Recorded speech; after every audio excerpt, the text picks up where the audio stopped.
Hey guys, tonight we delve into the rather permanent conclusions of some of history's most notable, and sometimes notorious figures. Imagine, for a moment, the tapestry of time, rich with vibrant lives, ambitions and grand designs.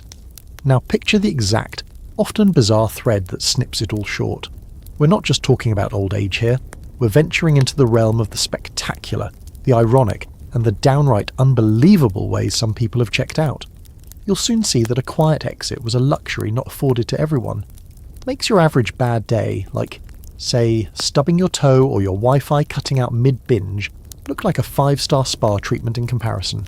And, spoilers, none of the individuals we'll talk about made it out alive. You probably won't survive this particular historical recap either, at least not without a new appreciation for your own, hopefully less dramatic future finale. So, before you get comfortable, take a moment to like the video and subscribe, but only if you genuinely enjoy what I do here. As always, I love to see where you're all tuning in from, so drop your location and the local time in the comments below. It's like a little global slumber party, but with more, well, final exits. Now, dim the lights, maybe turn on a fan for that soft background hum, and let's ease into tonight's journey together. Imagine you're in ancient Sicily, around 456 or 455 BC. The Mediterranean sun beats down, warm and relentless, on the golden fields of Gela. You're Aeschylus, a name already etched into the annals of greatness. You are, after all, the father of tragedy. Your plays, like the Persians and the monumental Oresteia trilogy, have reshaped theatre, introducing a second actor, a massive innovation at the time, trust me. It was the ancient Greek equivalent of inventing surround sound, and deepening the dramatic dialogue. You've fought for Athens with valour at Marathon and Salamis, seen empires clash, and chronicled the profound struggles of gods and mortals. You've stared into the abyss of human suffering and given it a voice, a stage. So, naturally, after a life so epic, you'd expect an end of equal gravitas, or at least one that makes a bit of dramatic sense, right? Well, fate, as you've so often written, has a peculiar sense of humour. There's a prophecy, you see, an oracle's whispered warning that has been gnawing at you. You will die from a blow from heaven, something falling from the sky. It sounds rather grand, doesn't it? Like Zeus himself might take an interest. To avoid this celestial threat, you've taken to spending your days outdoors, in wide open spaces, far from any man-made structures that could collapse, far from anything that could predictably fall. No rickety scaffolding or poorly constructed balconies for you. The vast, empty sky seems like the safest bet. You can see for miles. What could possibly take you by surprise out here? You're strolling through the countryside, perhaps pondering your next trilogy. The Sicilian air fresh, the only sound the buzzing of insects and the distant bleating of goats. Your head, famously bald, gleams under the afternoon sun. It's a rather prominent feature, your shiny pate. And up above, soaring on the thermal currents, an eagle, or more likely a lammergeier, also known as the bearded vulture, is having a bit of a culinary challenge. This magnificent bird of prey has a particular fondness for tortoises, but their shells, as you can imagine, are a bit tough to crack. So these clever raptors have developed a technique. They carry the tortoise high into the air and drop it onto a hard rock below, shattering the shell to get at the tasty meal within. It's nature's ingenuity, brutal but effective. You see where this is going, don't you? The lammergeier, circling high above, scans the landscape for a suitable rock, and there, glistening invitingly, is what appears to be a perfectly smooth, round, dome-like stone, ideal for tortoise cracking. The bird, not being an expert in human anatomy or renowned playwrights, takes aim. You, lost in thought, perhaps composing a particularly poignant line about the cruelty of the gods, are blissfully unaware of the shelled projectile hurtling towards you. There's a sudden shadow, a rush of wind, and then thwack. The irony is almost too much to bear. Aeschylus, the great dramatist who gave the world such profound tragedies, meets his end not in battle, not by political intrigue, not even by a divinely hurled thunderbolt as the prophecy might have suggested, but by a tortoise, dropped by a bird that mistook his bald head for a rock. Forget a hero's death. This was less epic poem, more slapstick, albeit with a very final punchline. One can only imagine the bird's surprise too, when the rock turned out to be, well, softer than expected. And the tortoise? Probably not having a great day either, to be fair. Talk about a shell-shocking experience for everyone involved. The primary source for this rather incredible story is Pliny the Elder, a Roman author and naturalist who himself, rather fittingly, died while observing the eruption of Mount Vesuvius, a man drawn to the dramatic, even in his own demise. Now, historians still argue whether this account of Aeschylus' death is a literal truth, or perhaps a symbolic tale, one that grew in the telling, possibly as a way to explain a sudden, unexpected death, or to highlight the almost absurd fragility of life, even for the greatest among us. Could it be an embellished metaphor for a random accident, a stroke, or something more mundane? Perhaps. Yet, the story has persisted for over 2 millennia, a testament to its bizarre memorability. It's a quirky little tidbit that lammergeiers are indeed known for this bone-dropping behaviour. Ossifrage, their other name, literally means bone breaker. They don't just do it with tortoises, but also with large bones to get at the marrow. So the avian MO checks out. It's just the choice of rock that was particularly unfortunate in this instance. Aeschylus had penned so many tragedies, detailing the complex and often cruel machinations of fate. It seems fate decided his own exit needed an unexpected plot twist, one that would leave audiences and later historians scratching their heads, or perhaps protectively covering their own. You'd think after writing about Agamemnon and Cassandra, he'd have seen something coming, but apparently airborne turtles were his blind spot. He really should have invested in some sort of ancient Greek hard hat. Safety first wasn't a big slogan back then, clearly. His death, so incongruous with his life's work, serves as a stark reminder. No matter how grand your narrative, how profound your impact, the final chapter can be written by the most unexpected and sometimes undignified of authors. In Aeschylus' case, it was a hungry bird, with poor eyesight. One wonders if, in his last moment, he appreciated the sheer, almost comical tragedy of it all. So, from a death by a rather unfortunate tortoise-related miscalculation, you find yourself drifting through time, about half a century forward, from sunny Sicily to the bustling, intellectually charged yet somewhat tense city of Athens in 399 BC. The Golden Age might be gleaming in the rearview mirror, the Peloponnesian War having left its scars on the Athenian psyche and its democracy. You're in a city that's perhaps a little less sure of itself, a little more paranoid, and in this environment, a man known for relentlessly questioning everything and everyone can become unpopular, very unpopular. You see him now, not a playwright famed for his grand tragedies, but a philosopher, and a rather unconventional one at that. This is Socrates. Forget the image of a distinguished robed sage with flowing white beard. Contemporary accounts, mostly from his student Plato, because Socrates famously wrote nothing himself, so everything we know is second-hand, primarily through Plato and Xenophon. Describe him as, well, not exactly a heartthrob. Pot-bellied, with bulging eyes and a snub nose, he looked more like a satyr or a Silenus figure than a matinee idol.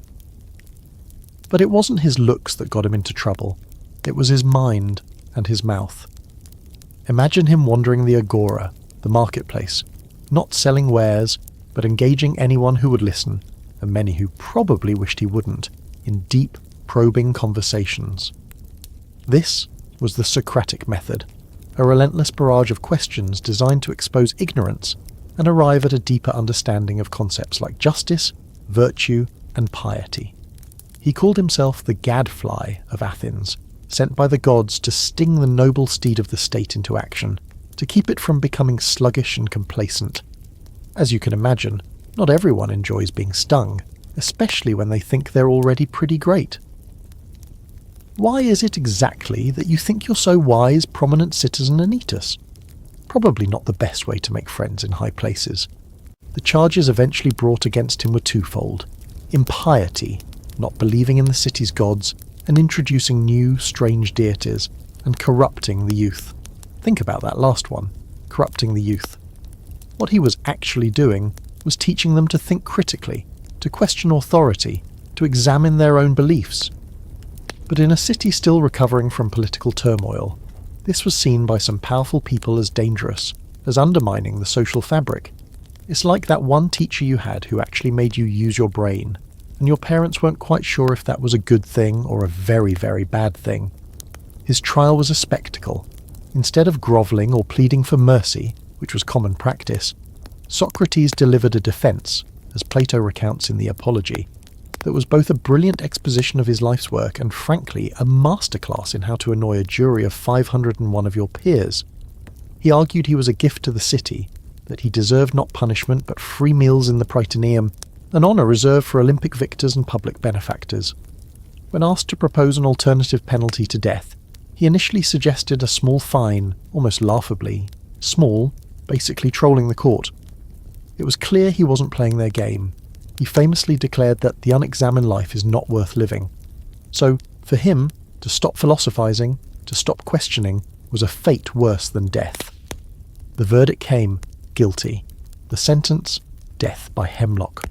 Now, you're with him in his prison cell. There was a customary delay before his execution due to a sacred Athenian religious mission to the island of Delos, during which no executions could take place. So, for about a month, Socrates lived in his cell, visited by his distraught friends and followers. His friend Crito even arranged a detailed escape plan. Money was no object. The guards could be bribed. He could live out his days in comfortable exile in Thessaly. It was all set. But Socrates refused. You listen as he calmly explains his reasoning. He has lived his entire life under the laws of Athens, benefiting from them, implicitly agreeing to abide by them. To flee now would be to betray his own principles, to undermine the very laws he had respected. He argues that two wrongs don't make a right. The injustice of his sentence doesn't justify him committing an injustice by escaping. It's a profound, if perhaps frustrating for his friends, display of civic duty and philosophical consistency. He chose principled death over a compromised life. No last-minute heroic breakout here, just a calm, reasoned acceptance. You almost want to shake him and say, dude, Thessaly has great beaches this time of year. The day of execution arrives. His friends are weeping, but Socrates is serene, even attempting to console them. The executioner, a state official, arrives reportedly with some reluctance, carrying a cup containing the poison. The plant used was almost certainly Conium maculatum, or poison hemlock, a nasty way to go. Historians still argue whether the charges against Socrates were primarily political retaliation, disguised as religious concern or a genuine fear of his influence on Athenian society. Was it old grudges from men he'd embarrassed, or a genuine belief he was a threat? The debate continues, a testament to the complexities of his trial. You watch as he takes the cup, without tremor, and drinks the hemlock as if it were a common draught of wine. Plato's Phaedo describes the scene vividly. Socrates is instructed to walk around until his legs feel heavy. Then he lies down. The chilling effect of the poison begins to spread, a creeping numbness starting from his feet and legs, moving slowly upwards towards his heart. He remains lucid, talking with his friends, his mind sharp until the very end. He even makes a slightly quirky, almost mundane final request to Crito. Crito, we owe a rooster to Aeschylus. Please don't forget to pay the debt. Aeschylus was the god of healing, and a rooster was a common offering after recovering from an illness. Scholars still debate the precise meaning of these last words. Was he implying death was a cure for the illness of life? Or was it a simpler literal debt he'd forgotten? Perhaps it was even a coded message. It's one of those delightful historical puzzles.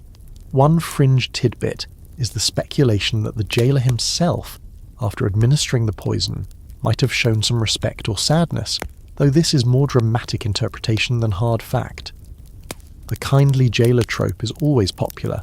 As the cold reaches his chest, he falls silent. Socrates, the gadfly, the relentless questioner, the man who valued truth and integrity above life itself, is gone. His death, unlike Aeschylus' sky tortoise surprise, was a conscious choice, a final act of his philosophical life. He didn't just die for his beliefs. His death was his belief in action. It cemented his legacy, transforming him from a controversial teacher into a martyr for free thought, an icon whose influence would echo down through Western philosophy for millennia. It's a much quieter, more deliberate exit than a raptor-assisted demise, but in its own way just as epic, and certainly more philosophically impactful. No falling objects, just the slow, steady creep of a self-administered poison, taken in defiance of ignorance and in service to an examined life. Leaving the quiet dignity of Socrates' prison cell, you fast forward through time again, about 3.5 centuries. The dust of Athens settles, and a new power rises, one that will cast an even longer shadow across the ancient world. You find yourself in Rome on the Ides of March, 44 BC. That's March 15th, a date that still sends a little shiver down the spine of anyone familiar with their Shakespeare, or indeed their Roman history. The air is thick not with philosophical debate, but with political intrigue, ambition, and a growing, palpable tension. This isn't a quiet cup of hemlock, this is going to be messy. You are in the bustling heart of a republic that is, frankly, creaking at the seams, and at the centre of it all, a figure larger than life, Gaius Julius Caesar. He's not just a general, he's a conqueror of Gaul, a brilliant military strategist, a gifted orator, a cunning politician, and now, dictator perpetuo, dictator for life. He's reformed the calendar, thank him for July named in his honour, and the basis of the calendar you still use, undertaken vast public works, and generally shaken up the Roman world like a snow globe. Some see him as a saviour, a man of the people bringing order and stability after decades of civil war. Others see him as a tyrant, a man who has trampled on Roman liberties and is inching ever closer to declaring himself king, a title anathema to Roman sensibilities since the overthrow of their last king centuries before. Whispers of Rex, king, follow him like a shadow. Today, Caesar is heading to a meeting of the Senate, to be held not in the usual Curia Hostilia, which was being rebuilt after a fire, but in the portico of the Theatre of Pompey, Pompey the Great, his former ally, then bitter rival, whom Caesar had defeated in the Civil War. There's a certain irony to the location, a foreshadowing perhaps. He's been warned. There are omens, whispers of plots. His wife, Calpurnia, has had terrible nightmares begging him not to go. A soothsayer, Sprinna, had famously warned him to beware the Ides of March. Caesar, ever the pragmatist, perhaps a little arrogant, dismisses these concerns. The Ides of March are come, he supposedly remarked to Sprinna on his way to the Senate. Aye, Caesar, but not gone, Sprinna replied. Talk about a mic drop moment from an ancient fortune-teller. You watch as Caesar enters the Senate. He's 55 years old, but he carries the weight of the world on his shoulders. As he takes his seat, a group of senators approaches him, ostensibly to present a petition. This is the moment. These are not random thugs. These are men from some of Rome's oldest families, men who see themselves as liberators, as defenders of the Republic. They call themselves the Liberatores. Among them are familiar faces, men Caesar had pardoned, even promoted, men like Marcus Junius Brutus, whom Caesar had treated almost like a son. Et tu, Brute? And you, Brutus? The line Shakespeare immortalised might not have been uttered exactly like that, but the sentiment of betrayal was undoubtedly there. Suetonius, a Roman historian writing over a century later, reports Caesar's last words, if any, were in Greek, "Gesid teknon, kaisu teknon," meaning you too, child, which carries a different, perhaps even more poignant weight. The signal is given. Tilius Cimber, one of the conspirators, pulls Caesar's toga from his shoulders, a sign of disrespect but also a clear indication the attack has begun. Then Casca, another conspirator, strikes the first blow, a glancing wound to the neck or shoulder. Caesar, a seasoned warrior, reacts instinctively. He grabs Casca's arm, crying out, "Vile Casca, what is this you do?" He even stabs Casca in the arm with his stylus, the pointed instrument used for writing on wax tablets, a scholar's weapon, not a soldier's, in his final moments. For a brief instant it seems he might fight them off. He's a formidable man, even unarmed. But then they swarm him, daggers flash. Each conspirator had pledged to strike at least one blow, to share the responsibility, the blood guilt. It's a frenzied, brutal attack. They are not skilled assassins. Some reports say they even wounded each other in the chaos. Imagine the scene, the shock, the shouts, the glint of steel in the dim light of the portico. Caesar struggles, trying to defend himself, but he's outnumbered, surrounded. He sees Brutus among them, dagger raised. That is the moment, historians suggest, when his will to fight truly broke. The betrayal by Brutus, a man he trusted and favoured, was the deepest cut of all. He pulls his toga up over his head, a traditional Roman gesture when facing death, perhaps to meet his end with some dignity, or simply to not see his murderers' faces. He falls at the foot of a statue of Pompey, his former enemy, now a silent, ironic witness to his demise. 23 stab wounds, according to the autopsy report detailed by Suetonius, one of the earliest recorded post-mortem examinations in history, a quirky little fact amidst the political drama. Only one wound, the second one to his chest, was deemed fatal. 22 other slashes, born of fear, frenzy, and a desperate desire to be part of the act. The conspirators, their daggers dripping, burst out into the city proclaiming "Sic semper tyrannis." Thus always to tyrants, they expect the people to hail them as heroes, as restorers of liberty. But the reaction is not what they anticipated. The Roman populace is stunned, then horrified, then enraged. Caesar, for all his ambition, was popular with the common people and the soldiers. His death doesn't restore the Republic.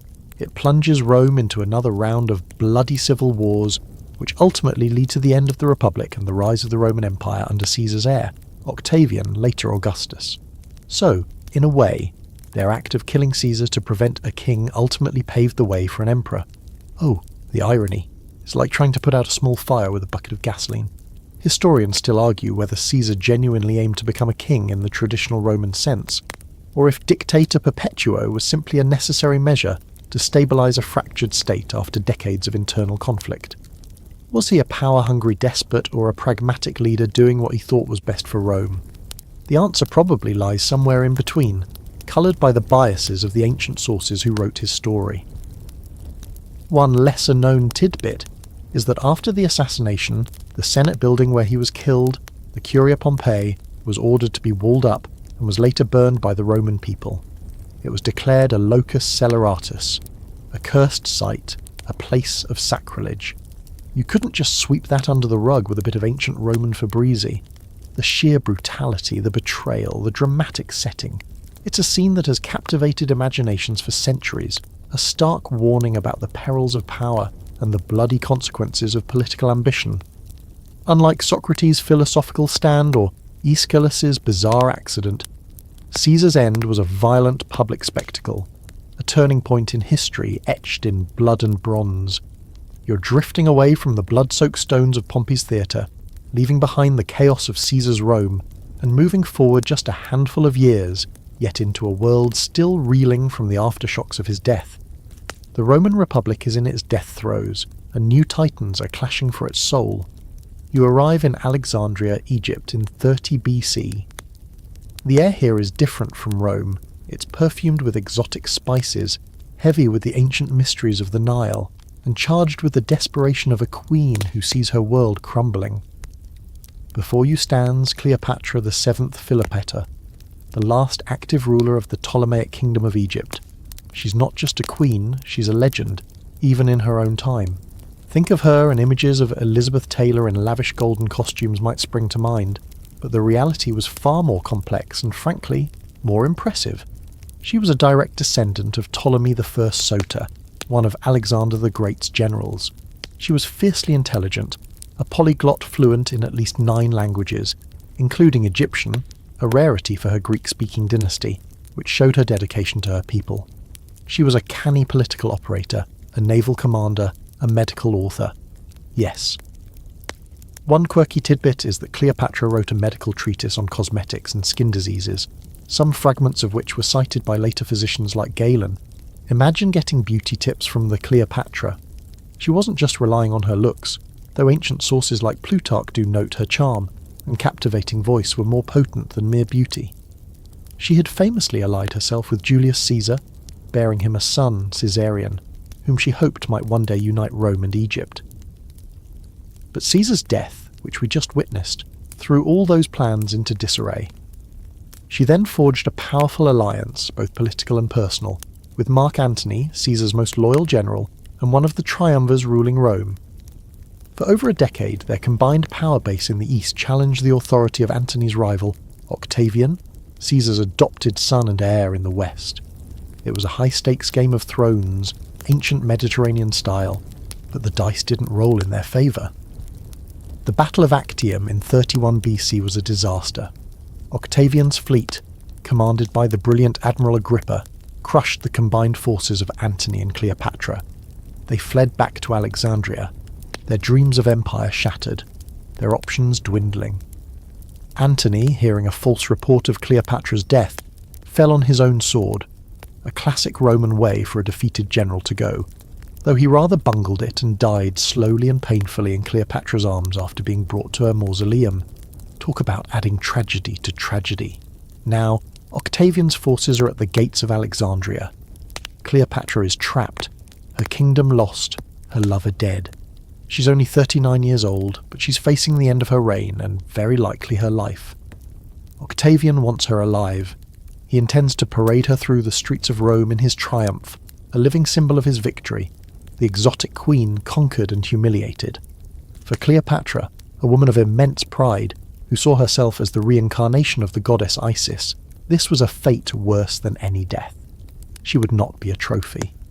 You find her in her mausoleum, a tomb she had been preparing. It's here that the most famous and perhaps most debated part of her story unfolds. The traditional account, popularised by Plutarch and later Shakespeare, is that she committed suicide by allowing an asp, a venomous Egyptian cobra, to bite her on the arm or breast. The asp, a symbol of divine royalty in ancient Egypt, would have provided a death that was both regal and, supposedly, relatively quick and painless, a gentle slide into oblivion. Imagine the scene, the queen, adorned in her royal regalia, choosing a uniquely Egyptian end, defying her Roman conqueror one last time. The story goes that the snake was smuggled into her in a basket of figs or under some leaves. Her two loyal handmaidens, Iris and Charmian, chose to die with her. When Octavian's men finally broke into the mausoleum, they found Cleopatra dead on her golden couch, Iris dying at her feet, and Charmian, barely alive, adjusting the queen's diadem. "A fine deed, Charmian," one of Octavian's men supposedly said. "Yes, it is very fine," she replied, "and worthy of a descendant of so many kings," before she too collapsed.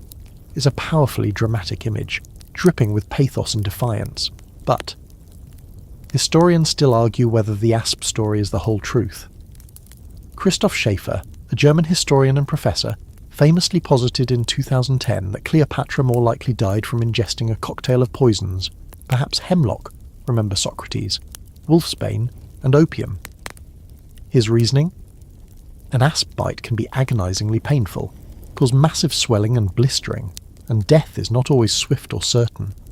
Not exactly the serene, dignified exit Cleopatra would have wanted.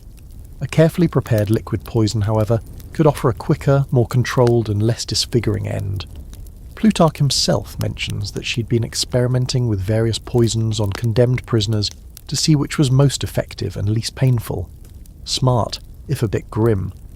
The archaeological evidence is scant. Her tomb has never been definitively located despite centuries of searching and speculation. It's one of history's great unsolved mysteries. Did Octavian, in a moment of perhaps grudging respect, allow her to be buried with Antony as she wished? Or was her final resting place deliberately obscured? Another fascinating, though perhaps fringe theory, suggests that Octavian might have secretly had her assassinated but allowed the asp story to circulate because it was more romantic, less politically damaging for him, and fit the narrative of the exotic, dramatic Eastern queen. It also absolved him of the direct responsibility for her death, making it seem like her own choice, which, in a way, it still was, even if the method was different. He got his victory, but she denied him his ultimate triumph of parading her. Regardless of the exact method, whether it was the kiss of a serpent or a carefully measured draught of toxins, Cleopatra's death marked a pivotal moment. It was the end of the Ptolemaic dynasty, the end of Egypt as an independent kingdom, and the end of the Hellenistic age. Egypt became a Roman province, a personal possession of the emperor, the breadbasket for Rome. Octavian, soon to be Emperor Augustus, was now the undisputed master of the Roman world. Cleopatra's end, like her life, was a blend of calculated politics and high drama. She controlled her own narrative, even in death, ensuring she would be remembered not as a humiliated captive, but as a queen who chose her own destiny. Her story echoes through time, a testament to her intelligence, her ambition, and her ultimate defiant act. Whether it was a snake in a fig basket or a hidden vial, the outcome was the same. The Nile's last great queen sailed into legend, leaving Octavian with an empty cage and a story that would outlive his empire. You almost wish she'd left a note saying, "Nice try, Octavian." Figs were lovely, though. you leave the perfumed air and tragic grandeur of Cleopatra's Alexandria and journey eastward, both in geography and in time, though not by a huge leap. We're heading to ancient China, around 210 BC. The world here is one of vast armies, sweeping imperial decrees, and a man whose ambition was not just to conquer a nation, but to conquer death itself. This is the story of Qin Shi Huang, the first emperor of a unified China, and his rather counterproductive quest for immortality. Imagine the sheer scale of his achievements. Before him, China was a patchwork of warring states, a period of intense conflict that had lasted for centuries. Qin Shi Huang, then King Yingzheng of the Qin state, through ruthless military campaigns and shrewd political manoeuvring, conquered them all, one by one. In 221 BC, he proclaimed himself Shu Huangdi, the first sovereign emperor, forging a new, unified empire. He didn't just stop at conquest. He standardized weights, measures, and currency. He standardized the writing system, a crucial step for communication and control across his vast realm. He initiated massive infrastructure projects, including the precursor to the Great Wall of China, connecting existing fortifications to defend against nomadic tribes from the north. He built a vast network of roads and canals. This was a man who thought big, a visionary on an almost unimaginable scale. He was, to put it mildly, an overachiever. You can just picture his high school report card. Shows great initiative in world domination. But with all this power, all this control over the mortal world, came an increasing obsession, the fear of death and the desire for eternal life. Having built an empire designed to last 10,000 generations, he rather fancied being around to see it. It's a classic autocrat's dilemma. You've finally got everything exactly how you want it, and then you have to leave. Annoying. So began his epic and ultimately fatal search for the elixir of life. He dispatched expeditions far and wide, sending thousands of young men and women in search of mythical lands, like Penglai, Fangjiang and Yingzhou, legendary islands in the eastern sea where immortals were said to dwell, possessing the secrets of eternal youth. One famous expedition, led by a court sorcerer named Xu Fu, set sail with a fleet of ships and vast resources, promising to return with the elixir. Xu Fu never came back. Some legends say he and his followers colonized Japan, which is a rather convenient excuse for not finding the immortality juice. Sorry, Emperor, no elixir, but we found this lovely island nation instead. Hope that's okay. The Emperor surrounded himself with alchemists, magicians and charlatans, all promising to unlock the secrets of everlasting life. These experts proposed various concoctions and regimens, and here's where things take a decidedly unhealthy turn. Many of these supposed elixirs of immortality contained mercury. Yes, mercury, that shiny, silvery, notoriously toxic heavy metal. In ancient Chinese alchemy, mercury, specifically cinnabar or mercury sulfide, was considered a powerful substance, believed to promote longevity and even transformation. It was thought that its lifelike liquid quality at room temperature and its ability to absorb gold indicated potent life-giving properties. This is a mainstream historical fact. The pursuit of immortality through mercury ingestion was a known practice, however misguided. You can see the Emperor, convinced by his advisors, diligently taking his daily dose of immortality pills, which were likely mercury compounds. He's trying to live forever, but he's essentially poisoning himself, slowly but surely. The irony is as thick as, well, mercury. He built a tomb complex for himself that was and still is one of the wonders of the world. The famous terracotta army, thousands of life-sized clay soldiers, chariots and horses designed to protect him in the afterlife. He clearly had a backup plan if the immortality thing didn't pan out, but he was really, really hoping it would. During one of his imperial inspection tours, designed to showcase his power and ensure the smooth running of his empire, Qin Shi Huang fell gravely ill. He was far from his capital, Xianyang. The year was 210 BC. He was only 49 years old. The official cause of his death is recorded by the Han Dynasty historian Sima Qian as simply illness, but modern historians widely suspect that his long-term ingestion of mercury-based elixirs was a significant contributing factor, if not the direct cause. He wasn't just taking a daily vitamin, He was on a regimen that would make a modern toxicologist weep. His death, out on the road, created a political crisis. His chief eunuch Zhao Gao and the powerful Prime Minister Li Si decided to conceal the emperor's death to prevent an immediate uprising or succession struggle. They wanted to manipulate the succession in favour of Qin Shi Huang's younger, more pliable son, Hu Hai, rather than the capable and designated heir Fu Su. So, for about 2 months, as the imperial entourage slowly made its way back to the capital, they pretended the emperor was still alive. They would bring food to his carriage, discuss state affairs outside his closed windows, and issue edicts in his name.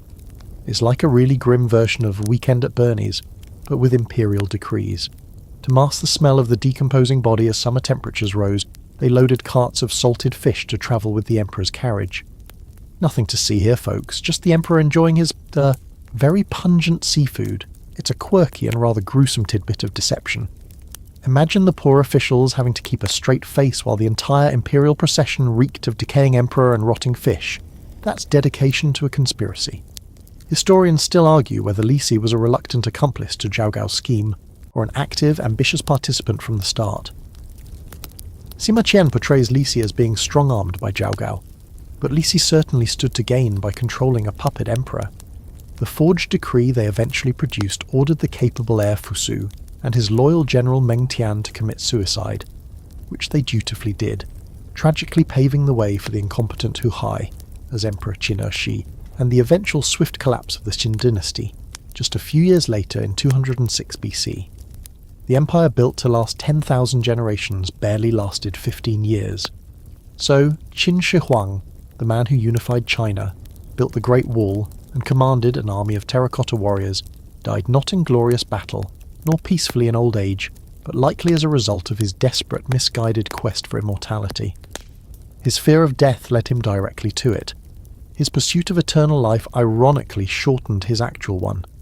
It's a potent lesson in being careful what you wish for, and perhaps in checking the ingredients list on your immortality supplements, especially if they come recommended by a sorcerer named Shu Fu who promptly skips town. His monumental tomb, with its silent, watchful army, remains a testament to his power and his obsession, a final, ironic resting place for an emperor who wanted to live forever, but only achieved it in the annals of history, not in the flesh. Leaving the fish-scented imperial procession of Qin Shi Huang, you journey west again, back towards the fringes of the Hellenistic world, a little earlier this time to the kingdom of Pontus, on the southern coast of the Black Sea. We're looking at the life and rather peculiar death predicament of Mithridates VI Eupator, a king who reigned from about 120 BC to 63 BC.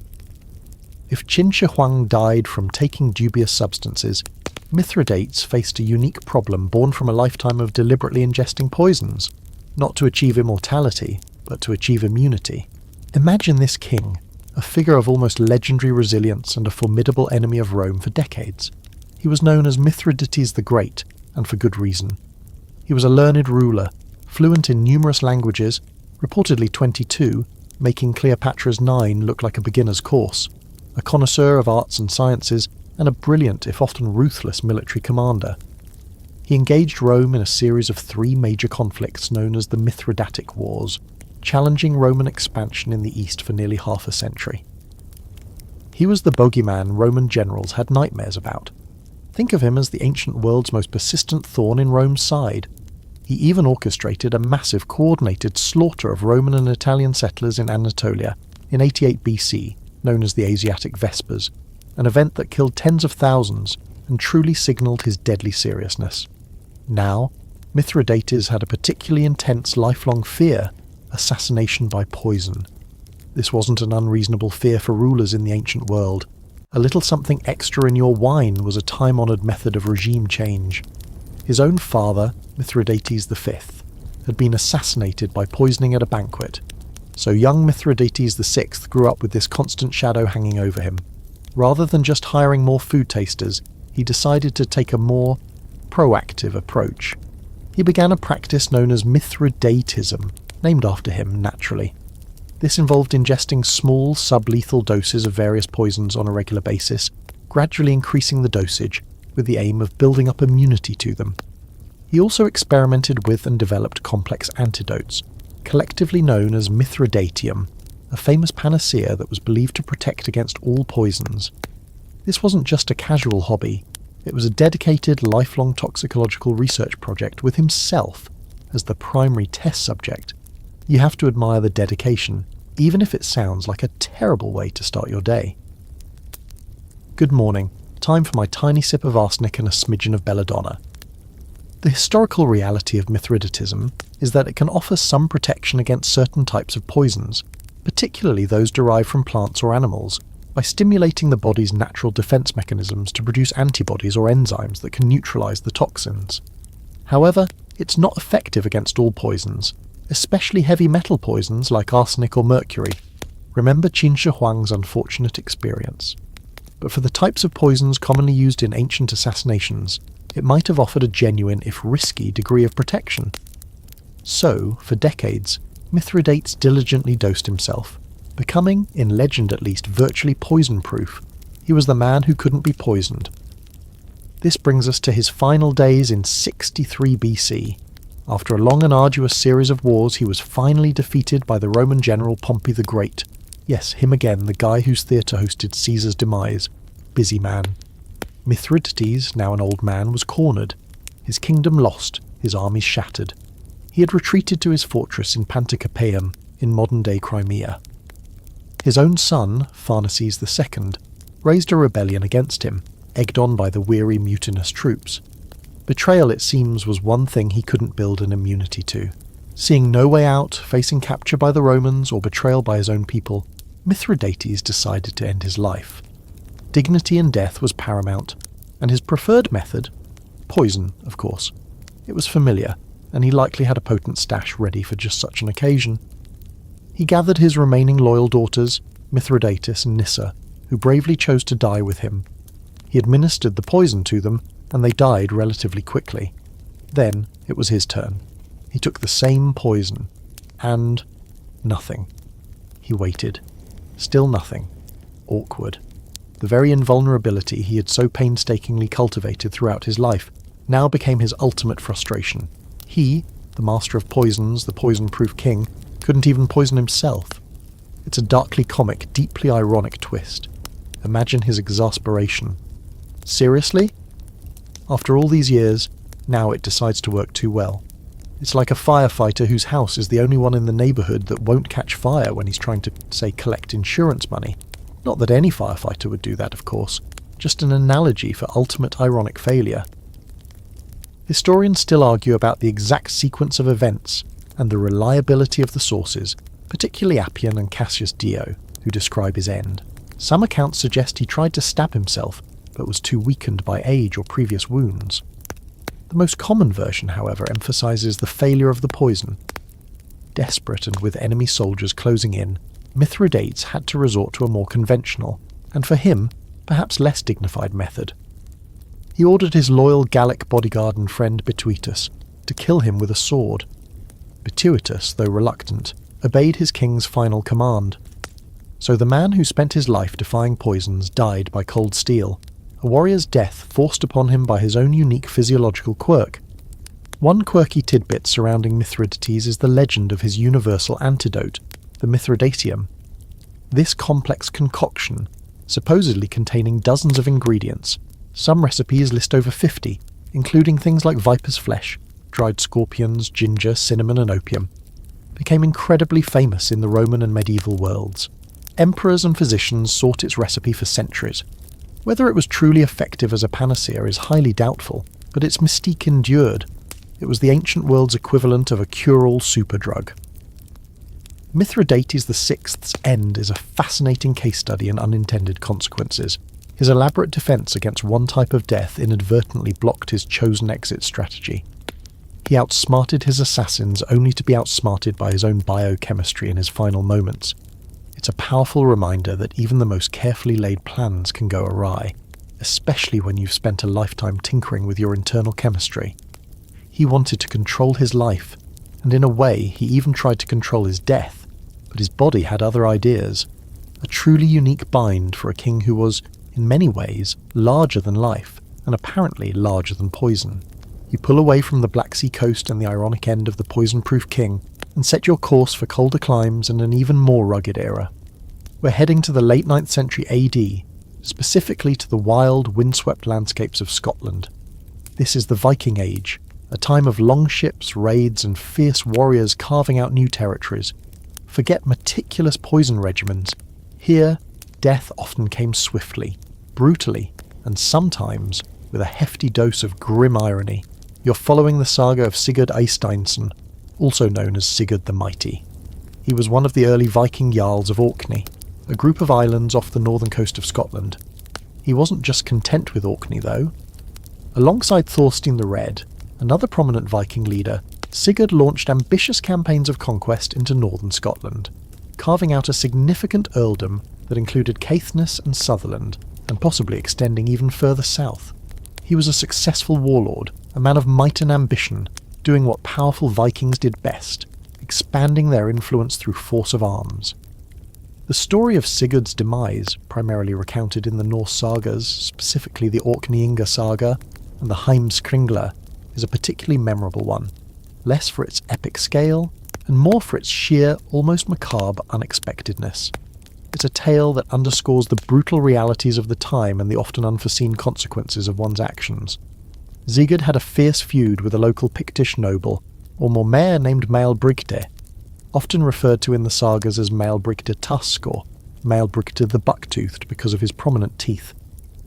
They had agreed to a meeting to settle their differences, a sort of parley, but with a specific condition. Each leader was to bring no more than 40 men, a gentleman's agreement, Viking style. Of course, gentleman and Viking in the same sentence often requires a bit of interpretive flexibility. Sigurd, being Sigurd the Mighty, and not Sigurd the particularly trusting, decided to bend the rules. He suspected Maelbrigte might try something similar, or perhaps he just wanted an overwhelming advantage. So, instead of bringing 40 men on 40 horses, he brought 80 men, but cleverly, or deceitfully depending on your perspective, put 2 men on each horse. As they approached the meeting place and Maelbrigte saw what looked like 40 horses, he presumably thought Sigurd was honouring the agreement. But as they drew closer, the second man on each horse dismounted, revealing Sigurd's forces to be double the agreed number. Surprise! It's like inviting someone for a quiet chat, and then having your entire rugby team jump out from behind the sofas. Maelbrigte and his men were understandably not pleased. They were ambushed, outnumbered and outmanoeuvred. A fierce battle ensued, but the outcome was almost inevitable. Sigurd's forces overwhelmed Maelbrigte's, and the Scottish noble was slain along with all his men. A decisive victory for Sigurd. He had eliminated a troublesome rival, and further secured his dominance in the region. To celebrate his triumph and to make a rather gruesome statement, Sigurd ordered the heads of his defeated enemies to be decapitated and strapped to his men's saddles as trophies. This was a common, if brutal, practice in many warrior cultures, a way to display victory and strike fear into any other potential challengers. Sigurd himself, proud of his victory over Maelbrigte, personally strapped Maelbrigte's severed head to his own saddle. He probably felt pretty pleased with himself, riding back from his successful, if somewhat dishonourable, engagement. Now here's where the story takes a bizarre and fatal turn. As Sigurd rode along, with Maelbrigte's head bouncing against his leg, one of Maelbrigte's prominent buck teeth, the very feature that gave him his nickname, scraped against Sigurd's exposed calf. The tooth, perhaps quite sharp, or maybe just because of the constant rubbing and pressure, broke the skin, creating a small wound, a scratch. In an age before antibiotics, before even a basic understanding of germ theory, any break in the skin was a potential death sentence. The wound, seemingly minor, became infected. It festered, swelled, and Sigurd developed a raging fever. Despite whatever rudimentary medical care was available, the infection spread rapidly.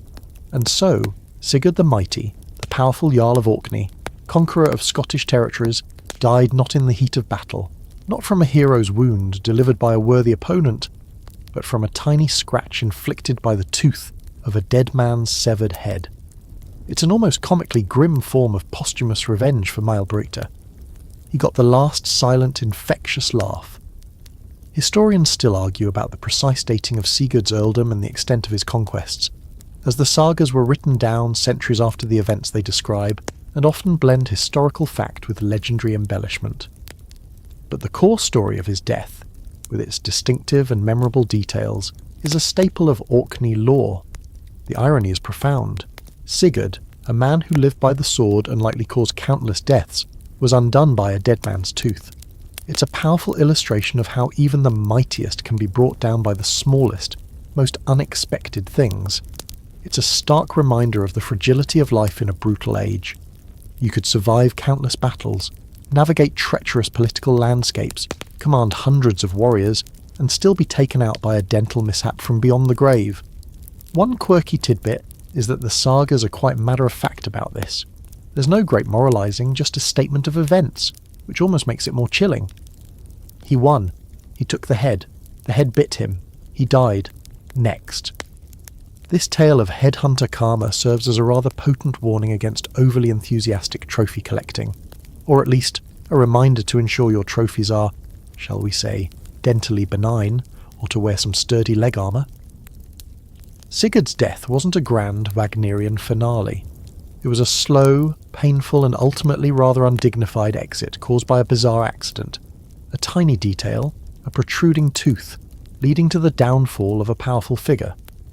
It almost feels like a plot from a particularly dark Monty Python sketch. You can imagine Malbrook's ghost giving a little spectral fist pump. For Sigurd, it was a truly biting commentary on the nature of victory and the reach of vengeance, even from the other side.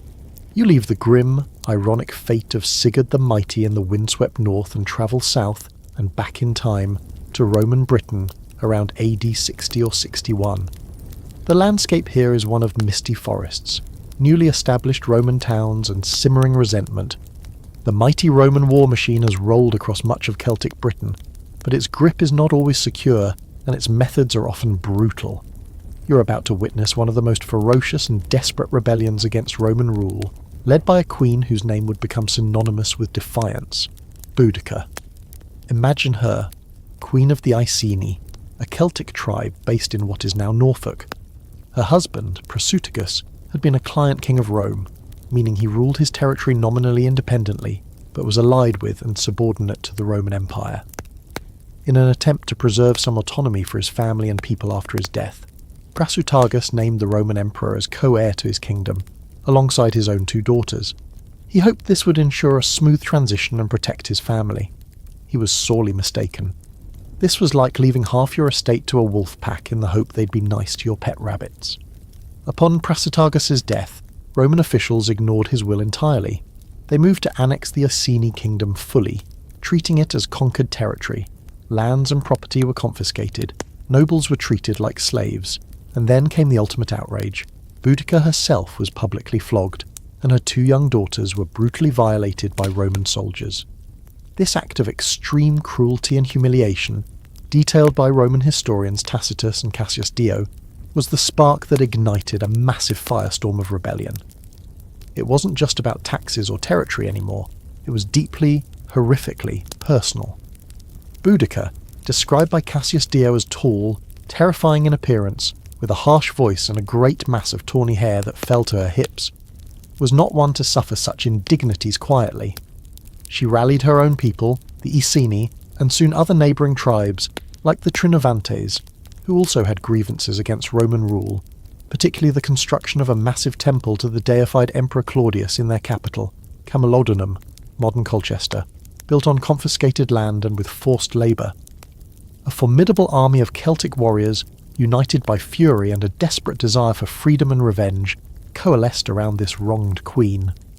You are there as this wave of rebellion crashes over Roman Britain. Their first target was Camulodunum, a symbol of Roman oppression and a settlement largely undefended, as it was populated mainly by Roman veterans. The city was razed to the ground, its inhabitants massacred without mercy. The Temple of Claudius, where many Romans had sought refuge, was besieged and destroyed. Archaeologists have found a thick layer of burnt destruction at Colchester, dating to this period, a silent testament to the ferocity of the attack. It was less a battle, more a purge.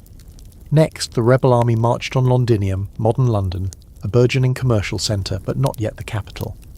The Roman governor, Gaius Suetonius Paulinus, was away campaigning, in North Wales, attacking the Druid stronghold on Anglesey, Mona. He raced back with his legions, but, realizing he didn't have the numbers to defend Londinium against Boudica's vast host, estimated by some ancient sources, perhaps with exaggeration, at over 100,000, made the brutal tactical decision to abandon the city to save his army and the province. Londinium too was sacked and burned, its people slaughtered. The same fate befell Verulamium, modern St. Albans. Tens of thousands of Romans and pro-Roman Britons perished in these attacks. It was a terrifyingly effective, brutal campaign. Boudica was not aiming for negotiation, she was aiming for eradication. Suetonius Paulinus, however, was a seasoned commander. He gathered his forces, the 14th Gemina Legion, parts of the 20th Valeria Victrix and auxiliaries, totaling perhaps 10,000 well-trained, disciplined soldiers. He chose his battlefield carefully, somewhere along the Roman road known as Watling Street, possibly near modern-day Mansetta in Warwickshire. Though the exact location is one of our history's enduring puzzles, historians still argue and archaeologists still search for the definitive site of Boudica's last stand. He selected a defile, a narrow gorge with a forest to his rear, protecting his flanks and preventing his relatively small army from being surrounded by Boudica's numerically superior but less organised forces. You see Boudica before the battle, riding in a chariot with her daughters, exhorting her warriors, reminding them of the Roman atrocities, urging them to fight for freedom or die. Tacitus gives her a powerful speech, though it's likely a Roman rhetorical construction. It captures the spirit of defiance. The Britons, confident in their numbers, had even brought their families in wagons to witness their expected victory, parking them at the rear of their lines, effectively blocking their own retreat. A classic overconfidence blunder. The battle, when it came, was a brutal testament to Roman discipline and tactics.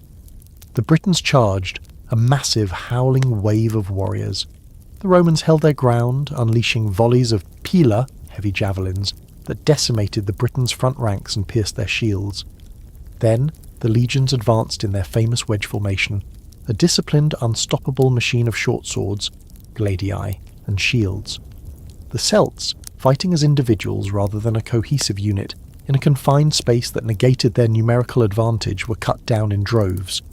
The wagons at their rear turned the battlefield into a slaughterhouse, as fleeing warriors found their escape route blocked. Tacitus claims some 80,000 Britons died, with only 400 Roman casualties, likely an exaggeration on both counts, but the Roman victory was overwhelming and decisive. And what of Boudica? This is where her story becomes shrouded in mystery.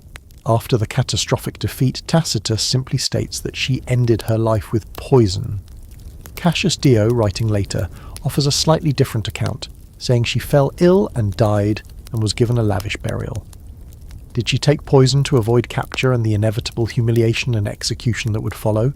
Or did she die of illness, grief, or wounds sustained in the battle? We may never know for certain. Her final resting place is also unknown, another secret swallowed by the British soil. One quirky or fringe tidbit is the persistent, though entirely unsubstantiated local legend in London, that Boudica is buried under platform 8, 9, or 10 at King's Cross Station. There's no historical or archaeological basis for this, but it's a fun piece of urban folklore, perhaps fueled by the fact that King's Cross was once the site of a village called Battlebridge, which some, incorrectly, associated with Boudica's final battle. It's more romantic notion than reality, but it keeps her name alive in the popular imagination. Boudica's rebellion, though ultimately crushed, was a terrifying shock to the Roman Empire. It nearly succeeded in driving them out of Britain. It led to a change in Roman policy, with subsequent governors adopting more conciliatory approaches to the Britons. Though she vanished from the historical record for centuries, rediscovered during the Renaissance and later championed by the Victorians as a symbol of British courage and liberty, ironically given she was fighting against an empire, Boudica remains a potent figure. Her end, whether by a vial of poison or by sickness born of defeat, was the final defiant act of a queen who dared to challenge the might of Rome and, for a brief bloody period, made the conquerors tremble. Her vanishing act ensures her legend remains potent, uncaptured, and untamed. You allow the mists of Roman Britain and Boudica's defiant ghost to fade and journey forward in time across the Mediterranean to a city that was once the intellectual heart of the ancient world, Alexandria, Egypt. But this isn't the Alexandria of Cleopatra, a city of Ptolemaic grandeur and royal intrigue. We're now in the late 4th or early 5th century AD, specifically 415 AD. Alexandria is still a vibrant cosmopolitan centre of learning, home to the Great Library, or its later iterations, and a crucible of philosophical and scientific thought. However, it's also a city simmering with religious tensions, a powder keg of conflicting beliefs and factions. In this volatile atmosphere, you encounter a figure who shines brightly against a darkening sky: Hypatia. She was a Hellenistic Neoplatonist philosopher, astronomer, and mathematician. Think of her as a superstar academic of her time. Her father, Theon of Alexandria, was himself a respected scholar and the last attested head of the Mouseion, the larger research institution that included the famed Library of Alexandria. Hypatia was educated by him, and she quickly surpassed many of her contemporaries in intellect and influence. She became a renowned lecturer, drawing students from all over the Mediterranean world, eager to learn from her discourses on Plato, Aristotle, and particularly the more mystical Neoplatonism of Plotinus. She wrote commentaries on classic mathematical texts, like Diophantus's Arithmetica and Apollonius of Perga's Conics, and she was skilled in the design and use of scientific instruments like astrolabes for astronomical measurements and hydrometers for measuring liquid density. It's a mainstream historical fact that she was a highly respected and influential teacher and scholar, consulted by many prominent figures of the city. She was, by all accounts, brilliant, articulate, and, importantly in the context of her time, a pagan philosopher in an increasingly Christianized Roman Empire. Alexandria was a hotbed of religious strife. The Christian community, once persecuted, was now gaining ascendancy, but it was itself fractured by theological disputes. There were also significant Jewish and pagan populations, and clashes between these groups were frequent and often violent. The political and religious authority in the city was a tangled web. The Roman prefect, the civil governor, was Orestes. The newly appointed and very ambitious Christian patriarch or archbishop was Cyril. These two men were locked in a bitter power struggle for control of Alexandria. Hypatia found herself caught in the middle of this dangerous political game. She was a friend and advisor to Orestes, the Roman prefect. Her wisdom and counsel were valued by him, and she was seen as part of his influential circle. This association, however, made her a target for Orestes' rival, Cyril, and his more fanatical followers. Rumours began to circulate, likely fanned by Cyril's supporters, that Hypatia, with her pagan learning and her influence over Orestes, was preventing a reconciliation between the prefect and the patriarch.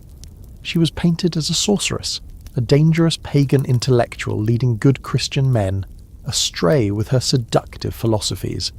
It's the classic tactic. When you can't refute the message, demonize the messenger. The tension in the city was reaching a boiling point. Earlier, there had been violent clashes between Christian and Jewish factions, with Cyril playing a key role in expelling the Jewish community from Alexandria. Orestes had complained to the emperor about Cyril's overreach.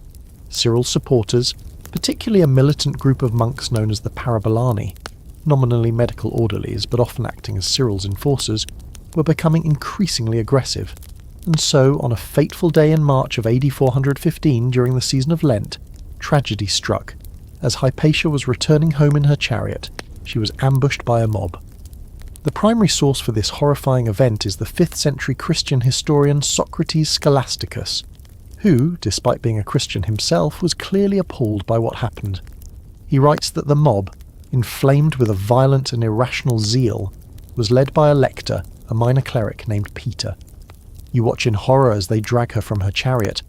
They pull her into a nearby church, a former pagan temple converted for Christian worship, the Caesareum.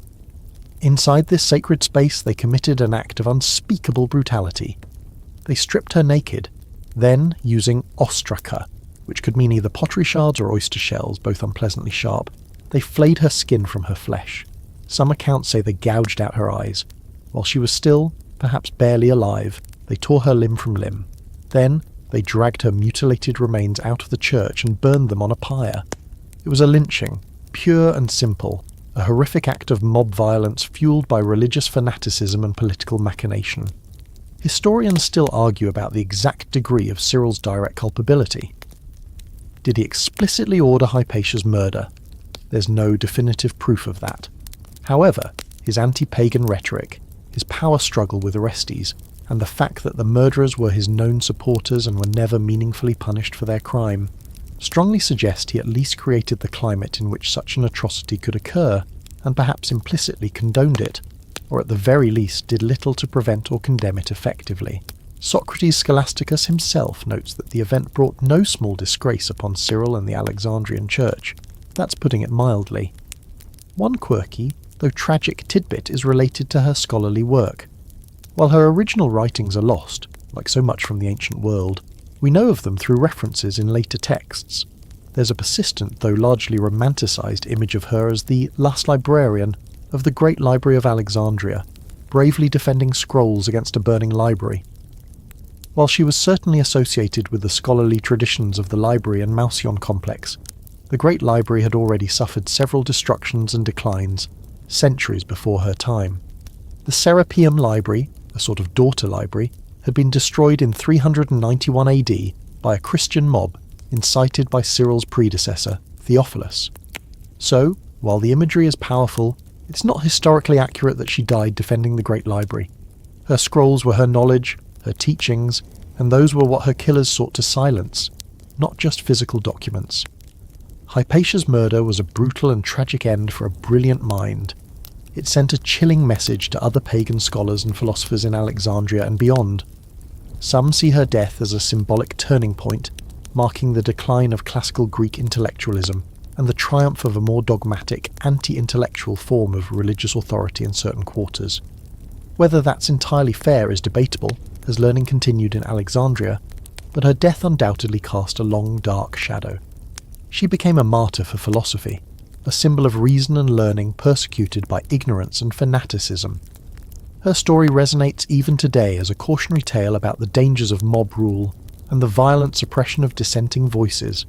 You can almost hear the echoes of her lectures on Plato silenced by the savage howls of a mob that understood only power and brute force, her wisdom torn apart by shards of ignorance. You turn away from the tragic scene in Alexandria, the echoes of Hypatia's fate still heavy in the air, and fast forward just a few decades to the year AD 453. The Roman Empire in the west is crumbling, teetering on the brink of collapse. Barbarian incursions are commonplace. But our focus now shifts to a figure who, for a time, struck terror into the hearts of both the Western and Eastern Roman empires, Attila the Hun. Imagine him, the scourge of God, as he was known to the Romans. Leader of the Huns, a nomadic people who had swept out of Central Asia, forging a vast, if short-lived empire that stretched across much of Central and Eastern Europe. Attila was a master horseman, a brilliant military strategist, and an utterly ruthless conqueror. He extorted vast sums of gold from the Romans, sacked cities, and defeated imperial armies. He was the ultimate barbarian warlord, a name whispered in fear from Constantinople to Gaul. His very presence seemed to shake the foundations of the civilized world. You'd think a man who lived such a violent, earth-shattering life would meet an equally cataclysmic end, perhaps in a colossal battle, struck down by a worthy foe, or consumed in the flames of a conquered city. But Attila's death, much like his life, defies simple expectations. It was surprisingly mundane, almost anticlimactic, yet shrouded in a layer of mystery and competing narratives that make it all the more intriguing. The setting is not a battlefield, but his own camp somewhere in Pannonia, modern-day Hungary or thereabouts. It's the night of his wedding feast. Attila, despite already having numerous wives, polygamy was common among Hunnic nobles, had decided to take another bride. Her name was Ildiko, a beautiful young woman, possibly of Gothic or Germanic origin. There was a great celebration, a feast filled with excessive eating, drinking, and revelry, as was customary for such occasions. Attila, usually described as abstemious by the Roman historian Priscus, who actually met him and left one of our most valuable first-hand accounts, supposedly indulged heavily in alcohol that night. He was in high spirits, celebrating his new marriage. After the festivities, Attila retired to his wedding tent with Ildiko. His attendants, respecting his privacy on his wedding night, left him undisturbed. They probably figured he was occupied. The night passed. Morning came. Still no sign of Attila. His men grew uneasy. They began to shout outside his tent, trying to rouse him. Silence. Eventually, fearing the worst, they broke into the tent, and there they found him. Attila the Hun, The man who had made empires tremble was dead. He was lying on his back and the tent was awash with blood. His young bride, Ildiko, was cowering in a corner, weeping, her face covered with her veil. Now, what exactly happened? This is where the accounts diverge and the mystery begins. The most common and generally accepted account, coming from Priscus, via the later historian Jordanes, as Priscus's original work is largely lost, states that Attila died of a severe nosebleed. Apparently he often suffered from them. That night, lying on his back in a drunken stupor, the blood, instead of flowing out, went down his throat and choked him. An inglorious, almost pathetically ordinary end for such an extraordinary figure. Imagine the terror of the world dying because he forgot to prop himself up on a pillow after a few too many drinks. It's like the universe having a very dark sense of humour. This version paints Ildiko as an innocent, terrified witness to a tragic accident. She was found weeping, not because she'd done anything, but because she was the unfortunate soul present at the king's unexpected demise and likely feared being blamed. And who could blame her for being scared? Finding yourself locked in a tent with the dead ruler of the Huns covered in his blood is not a great career move. However, other theories and suspicions immediately arose then and now. Historians still argue whether foul play was involved, despite the official story of a nosebleed. Could Ildiko have murdered him? Was she an agent of Roman or Germanic enemies, a sort of ancient femme fatale sent to assassinate the Hunnic leader when all other methods had failed? The Romans certainly had motive. Attila had been a thorn in their side for years. Some later Roman chroniclers, like Marcellinus Comes, hinted at assassination by Ildiko with a knife, though this is generally considered less reliable than Priscus's account. The image of the bride assassinating the fearsome warlord on their wedding night is certainly more dramatic, more operatic than death by advanced epistaxis. It fits a certain narrative of a heroic deed by a captive avenging her people. But there's little concrete evidence to support it. Priscus, who was generally well informed about Hunnic affairs, doesn't suggest foul play. And if Ildiko had murdered him, why would she still be alive and simply weeping in the tent? Surely she would have tried to escape, or would have been immediately killed by Attila's guards.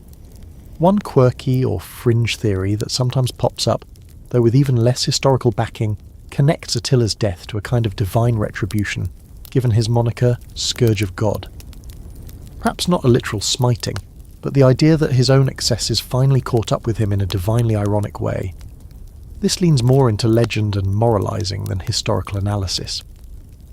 The aftermath of Attila's death was swift and catastrophic for the Hunnic Empire. His sons fell to squabbling over the succession, dividing the empire amongst themselves. The subject Germanic tribes, sensing weakness, rose in revolt. Within a year, at the Battle of Nidau in 454 AD, the Huns were decisively defeated by a coalition of their former vassals. The Hunnic Empire, so formidable under Attila, effectively disintegrated almost as quickly as it had formed. His death truly was the linchpin. His burial was as shrouded in mystery as his death. According to Jordanes, he was laid to rest in a triple coffin, one of gold, one of silver, and one of iron. The gold and silver symbolized the wealth he had plundered from the empires, and the iron symbolized his victories in war.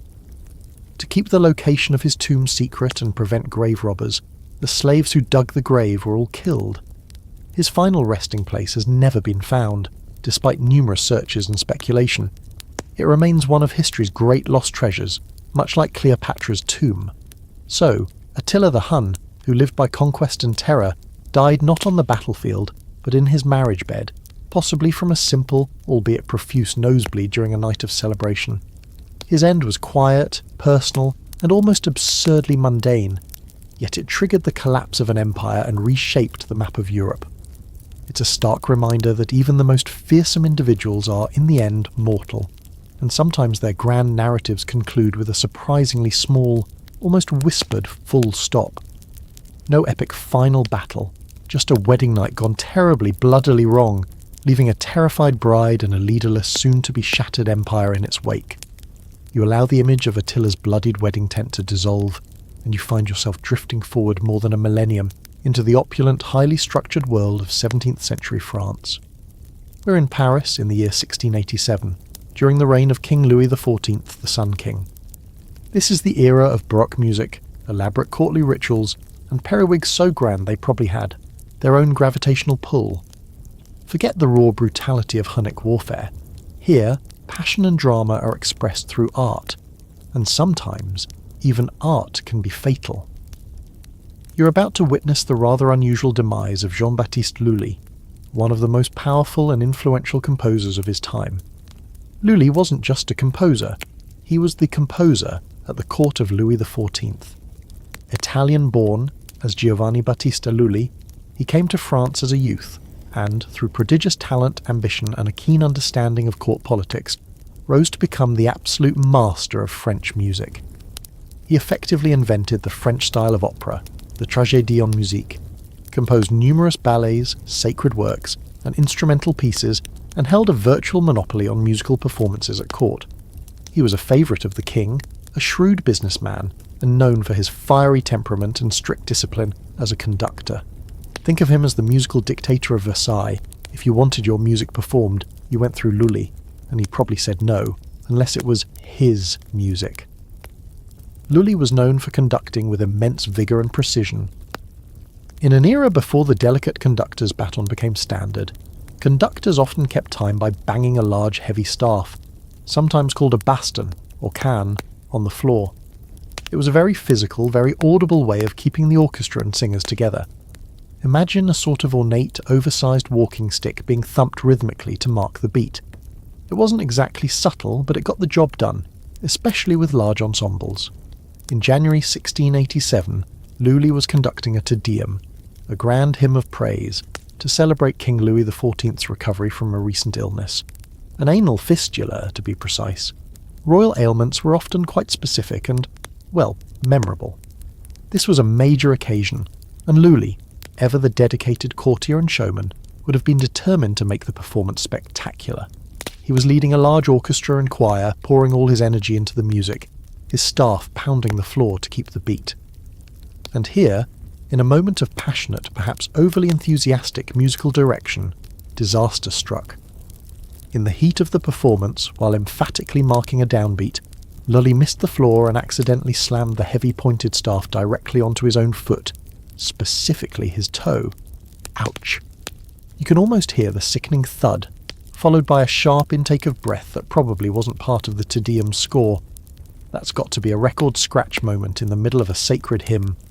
And praise be to God for the king's recouvage my foot. Now, in an era of modern medicine, a smashed toe, while incredibly painful, isn't usually a life-threatening injury. A trip to the emergency room, maybe some stitches, a stylish surgical boot for a few weeks, and you're back on your feet, albeit with a good story to tell. But this was the 17th century. Medical understanding was different, and Lully was, by some accounts, a bit stubborn. The wound, as you might expect, was nasty. It festered. Gangrene set in. His physicians, employing the best medical knowledge of the day, advised him that the only way to save his life was to amputate the affected toe and possibly the entire leg. This is a well-attested historical fact, central to the story of his demise. But Lully, a dancer in his youth and still vain about his appearance and physical prowess, he often danced in his own ballets, refused the amputation. He couldn't bear the thought of being maimed, of not being able to dance or stride confidently through the halls of Versailles. Perhaps he thought his strong constitution or his sheer willpower would overcome the infection, or maybe he just really didn't want a sore anywhere near his leg, which is frankly understandable given 17th century surgical practices, no anaesthetic for starters. It's like being told the only cure for your headache is a guillotine. You might ask for a second opinion. His refusal, however, sealed his fate. The gangrene spread inexorably from his toe up his leg and then throughout his body. Despite all the prayers, the Te Deums and whatever other remedies his doctors tried, his condition worsened. He suffered for several agonizing months. Historians still argue about the exact timeline of the infection's progression and whether any alternative treatments available at the time might have made a difference had he accepted them earlier. Some speculate that his generally robust health might have ironically prolonged his suffering once the gangrene took hold. He finally succumbed to the infection on March 22nd, 1687, at the age of 54. The man who had orchestrated the sounds of the Sun King's court who had commanded French music with an iron will, was silenced by a self-inflicted wound from his own conductor's staff. It's a death of almost tragicomic irony. He died for his art, quite literally, but not in a blaze of creative glory, more like a slow, painful fizzle caused by a moment of misplaced percussive enthusiasm. One quirky, or perhaps rather grim tidbit, is that Lully, knowing he was dying, composed a final piece, a motet titled Quae Fremurunt Gent. Why do the nations rage? It's said that during a deathbed performance of this piece, when he came to the line Peccavimus, sed et eructavit nos Dominus, we have sinned, but the Lord has also delivered us. He gestured towards his gangrenous leg, a final, dark joke, or a moment of profound repentance, depending on interpretation. He was a complex character, known for his scandalous private life, including homosexual affairs that occasionally landed him in trouble with the king, as well as his devout-sounding sacred music. Lully's death by conducting staff is one of history's more unusual occupational hazard stories. It's a stark reminder that even in the rarefied world of courtly music, passion can have unforeseen and, in this case, fatal consequences. He aimed for musical perfection and powerful expression, and in a way his death was a direct result of that very drive. He just happened to be aiming a bit too low with his staff that day. It gives a whole new meaning to the phrase, putting your foot in it. His legacy as the architect of French Baroque music is secure, but his end story is a curious footnote, a testament to a truly deadly downbeat. You step away from the opulent, gangrenous court of Louis XIV and Lully's unfortunate toe, and journey back in time once more to the ancient Greek world, specifically to the 3rd century BC. This is the Hellenistic period, a time after Alexander the Great when Greek culture and philosophy flourished and spread across a vast area. You find yourself in the company of a Stoic philosopher, a man renowned for his intellect, his voluminous writings, and, according to a rather peculiar legend, his extraordinary and perhaps enviable way of departing this life. Meet Chrysippus of Soli. He was a towering figure in the history of Stoicism, succeeding Cleanthes as the head of the Stoic school in Athens. If Zeno of Citium was the founder of Stoicism, Chrysippus was its great systematizer and defender. He was an incredibly prolific writer, said to have written over 700 works, though sadly, none survive intact, only fragments and testimonia in later authors. He was known for his logical acuity, his complex arguments, and his dedication to the Stoic principles of virtue, reason, and living in accordance with nature. He tackled everything from logic and epistemology to ethics and physics. Diogenes Laertius, the 3rd century AD biographer of Greek philosophers, remarked that if the gods were to use dialectic, they would use that of Chrysippus. High praise indeed. He was in essence the intellectual engine room of early Stoicism. Stoicism, as you might recall, teaches the development of self-control and fortitude as a means of overcoming destructive emotions.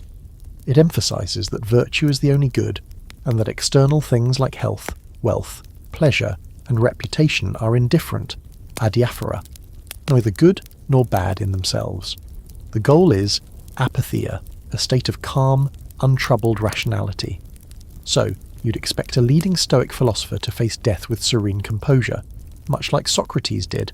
Though Socrates wasn't strictly a Stoic, his principle then resonated with Stoic ideals. And Chrysippus did, in a way, meet his end with a certain kind of Stoic acceptance, albeit one precipitated by a rather unusual event. The story of his death comes in 2 main versions, both reported by Diogenes Laertius. The first version is quite mundane. Chrysippus died at the age of 73, around 206 BC, during the 143rd Olympiad, after drinking undiluted wine at a sacrificial feast.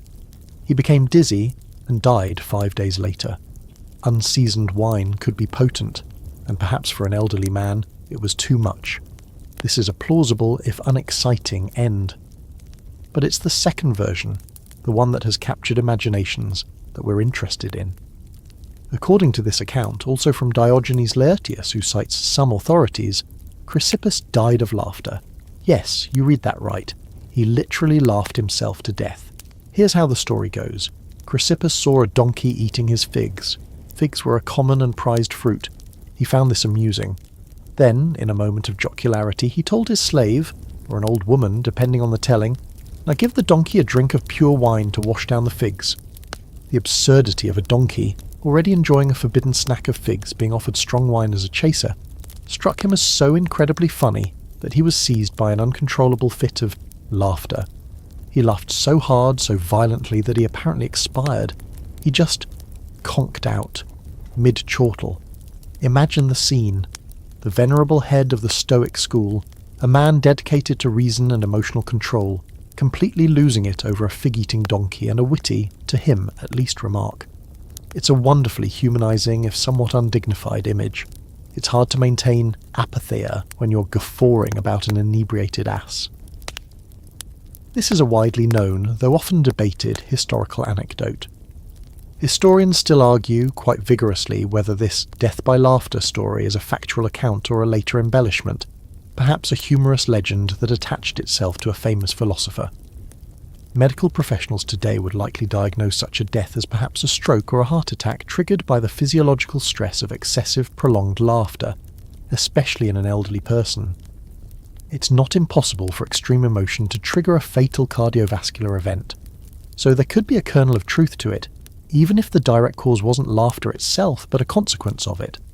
Alternatively, the story might be apocryphal, a kind of philosophical joke in itself. Stoics were sometimes criticised by rival schools, like the Skeptics or Epicureans, for being overly serious or even smug in their self-assured virtue. Perhaps the story was a way to gently mock the idea of Stoic imperturbability by showing its leading light undone by something as trivial and unphilosophical as a laughing fit over a donkey. See, even the great Chrysippus couldn't handle a good joke.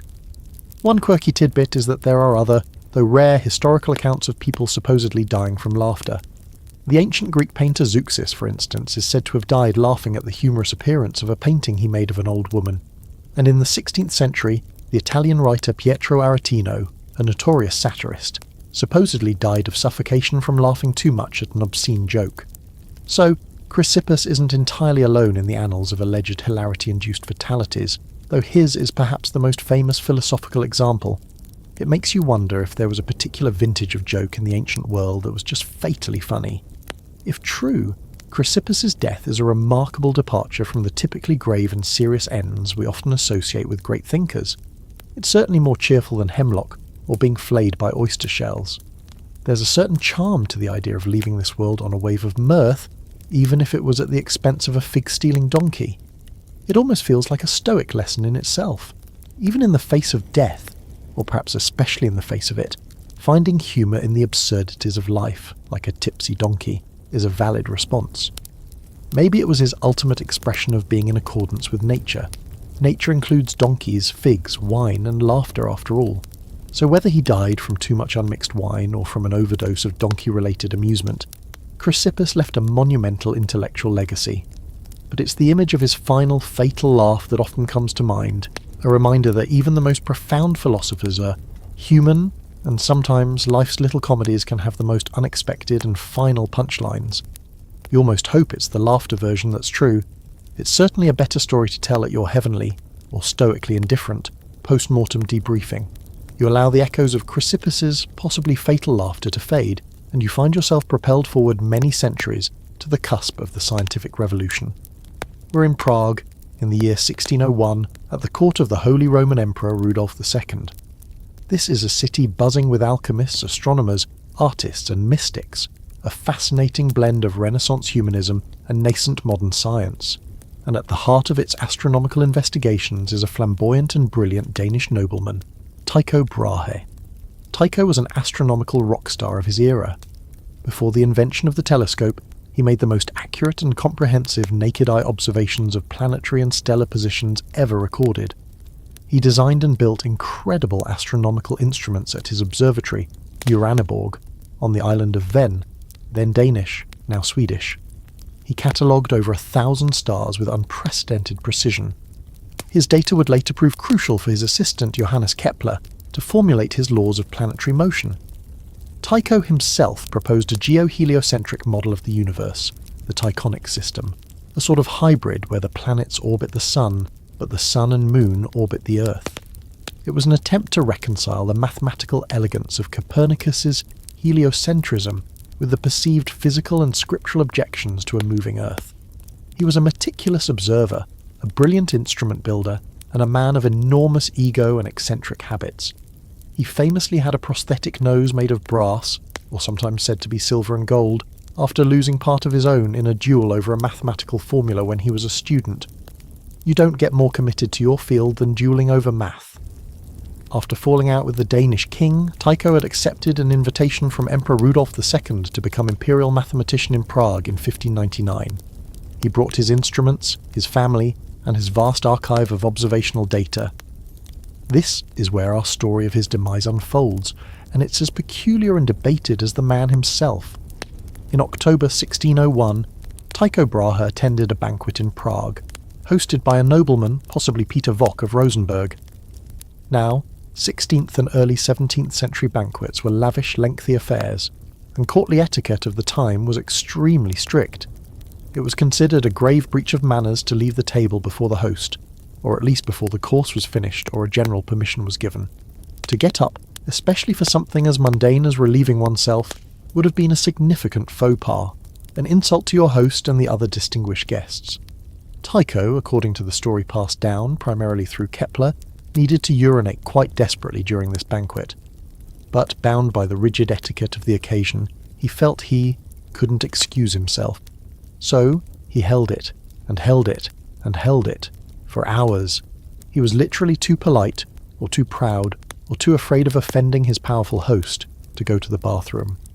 This is the classic, widely circulated account of the beginning of his fatal illness. When he finally returned home from the banquet, he found he was unable to urinate at all. He was in excruciating pain. Despite the efforts of physicians, his condition worsened rapidly. He suffered for 11 days, experiencing delirium and immense discomfort. Kepler, who was with him during his final days, recorded Tycho's last words as "Ne frustra vixisse videa."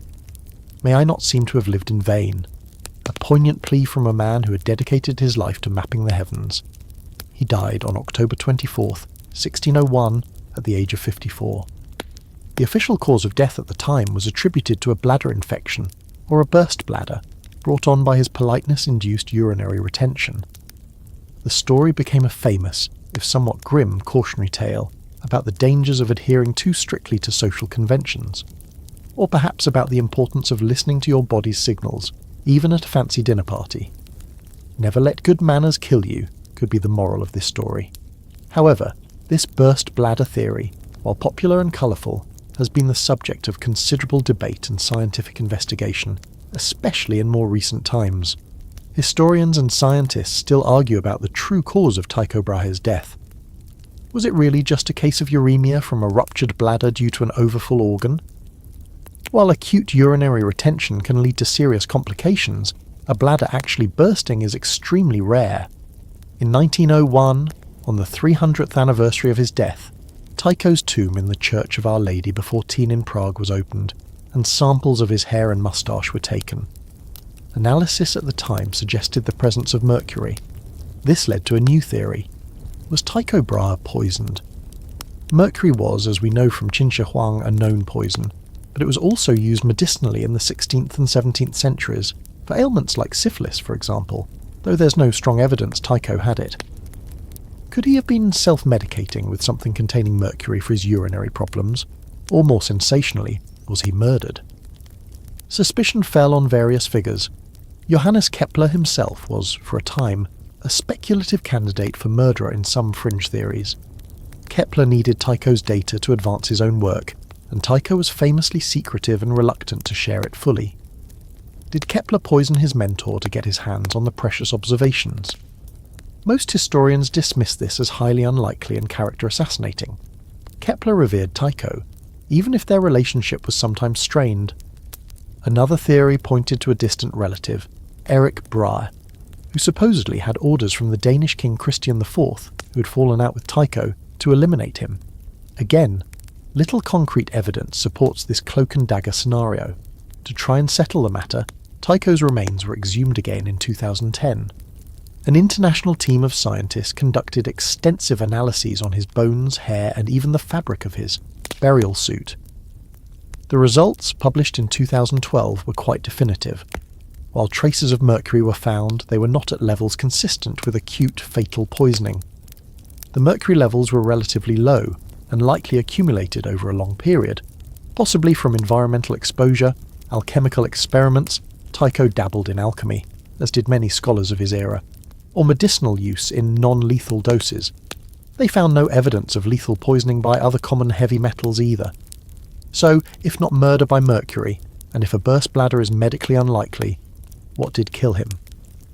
The 2012 study concluded that the original explanation, acute uremia resulting from complications of benign prostatic hyperplasia, an enlarged prostate common in older men which can cause urinary retention, or a bladder stone leading to infection and kidney failure, was the most plausible. The politeness at the banquet might have exacerbated an existing underlying condition, leading to the acute crisis. He didn't just decide not to pee, and then his bladder exploded. Rather, he likely had a pre-existing condition that made urinating difficult, and holding it in under social pressure tipped him over the edge into a full-blown medical emergency. One quirky tidbit about Tycho, aside from his prosthetic nose and his pet moose, which legend says died falling down some stairs after drinking too much beer at a nobleman's house, Tycho seemed to have a knack for being around alcohol-related mishaps, is that he also had a dwarf jester named Jep, whom he believed to be clairvoyant and who would sit under the table during meals. Prague under Rudolf II was clearly a very interesting place. Tycho Brahe's death, then, remains a fascinating intersection of historical anecdote, medical mystery and scientific investigation. While the sensational poisoning theories have been largely debunked, the image of the great astronomer dying because he was too polite to excuse himself from a dinner party persists, a testament to the power of a good story. His legacy, thankfully, is not defined by his bladder, but by the stars he so meticulously charted, paving the way for a new understanding of the cosmos. He certainly did not live in vain.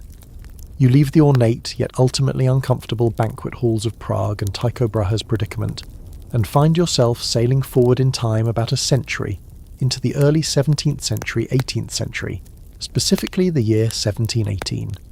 We're now in the golden age of piracy, a period romanticised in fiction, but in reality, a brutal, desperate, and often short-lived existence. Forget courtly manners. Here, the rules are made at the point of a cutlass, and a fearsome reputation is your most valuable currency. You're standing on the deck of a sloop, the salt spray in your face, the smell of tar and gunpowder in the air. The ship is engaged in a fierce close-quarters battle off the coast of North Carolina, near Ocracoke Inlet, and the man at the centre of this maelstrom of violence is none other than Edward Teach, better known to the world as Blackbeard, arguably the most infamous pirate of them all. Blackbeard cultivated an image of pure terror.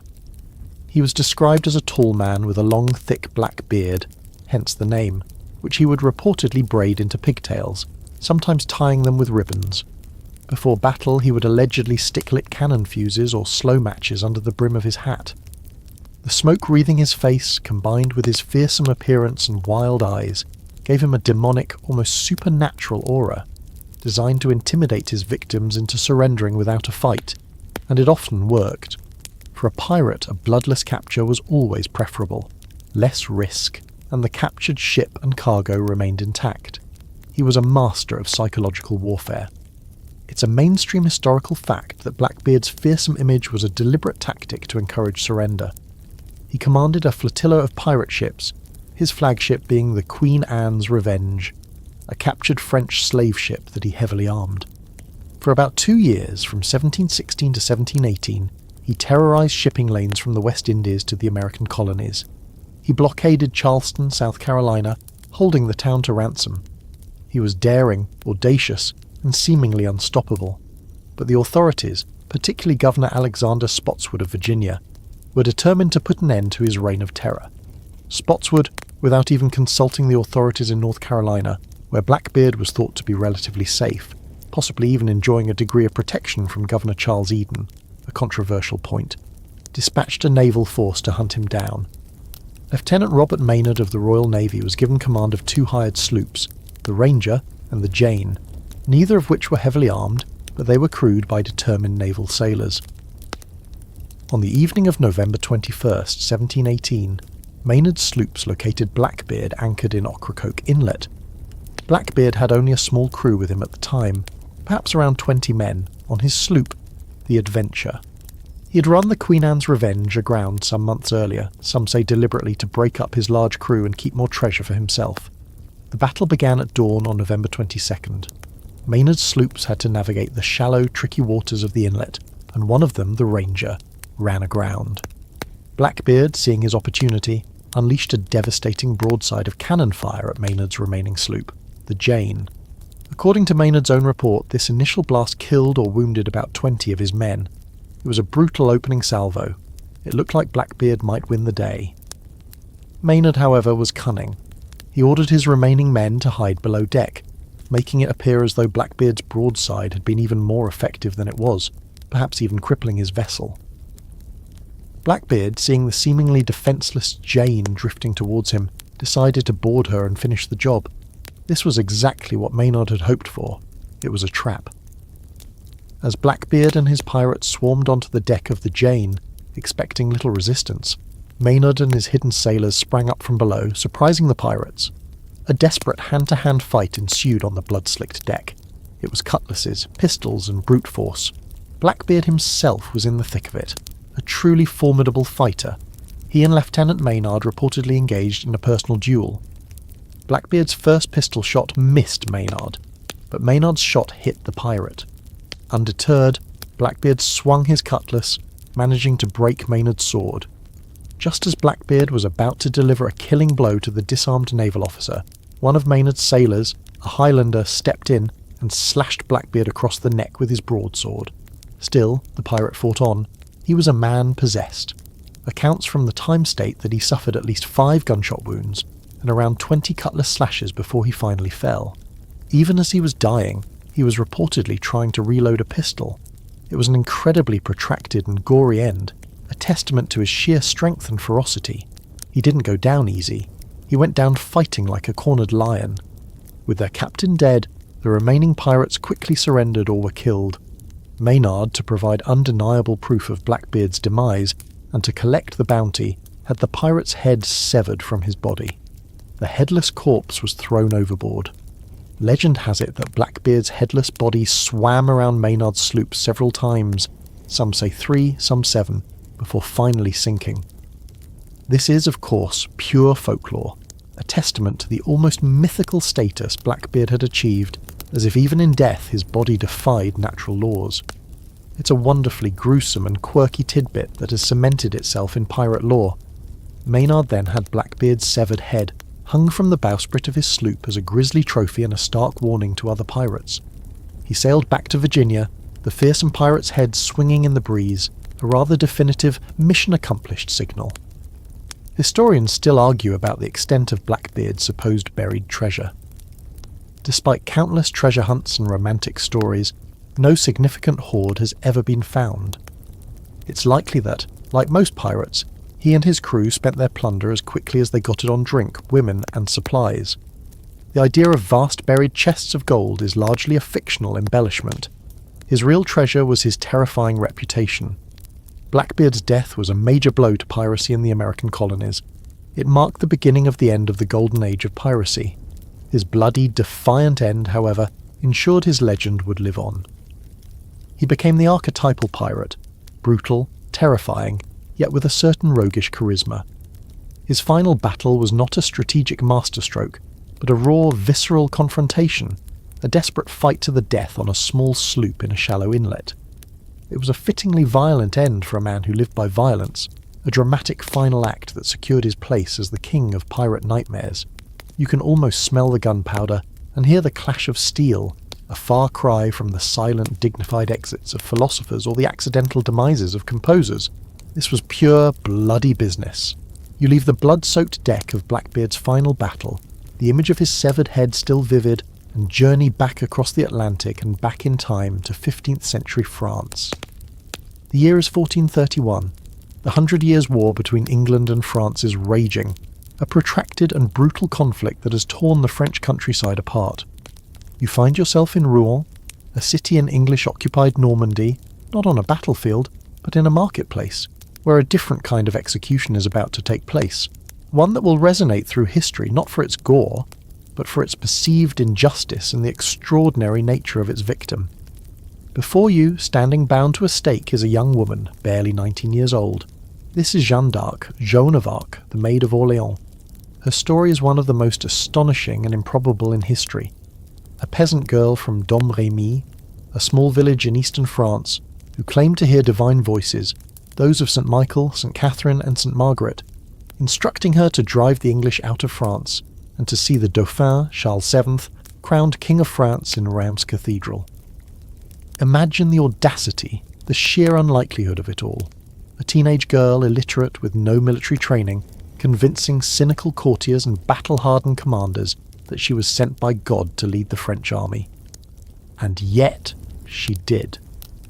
In 1429, clad in white armour, carrying a banner bearing the names of Jesus and Mary, she inspired the demoralised French forces to lift the English siege of Orleans, a pivotal turning point in the war.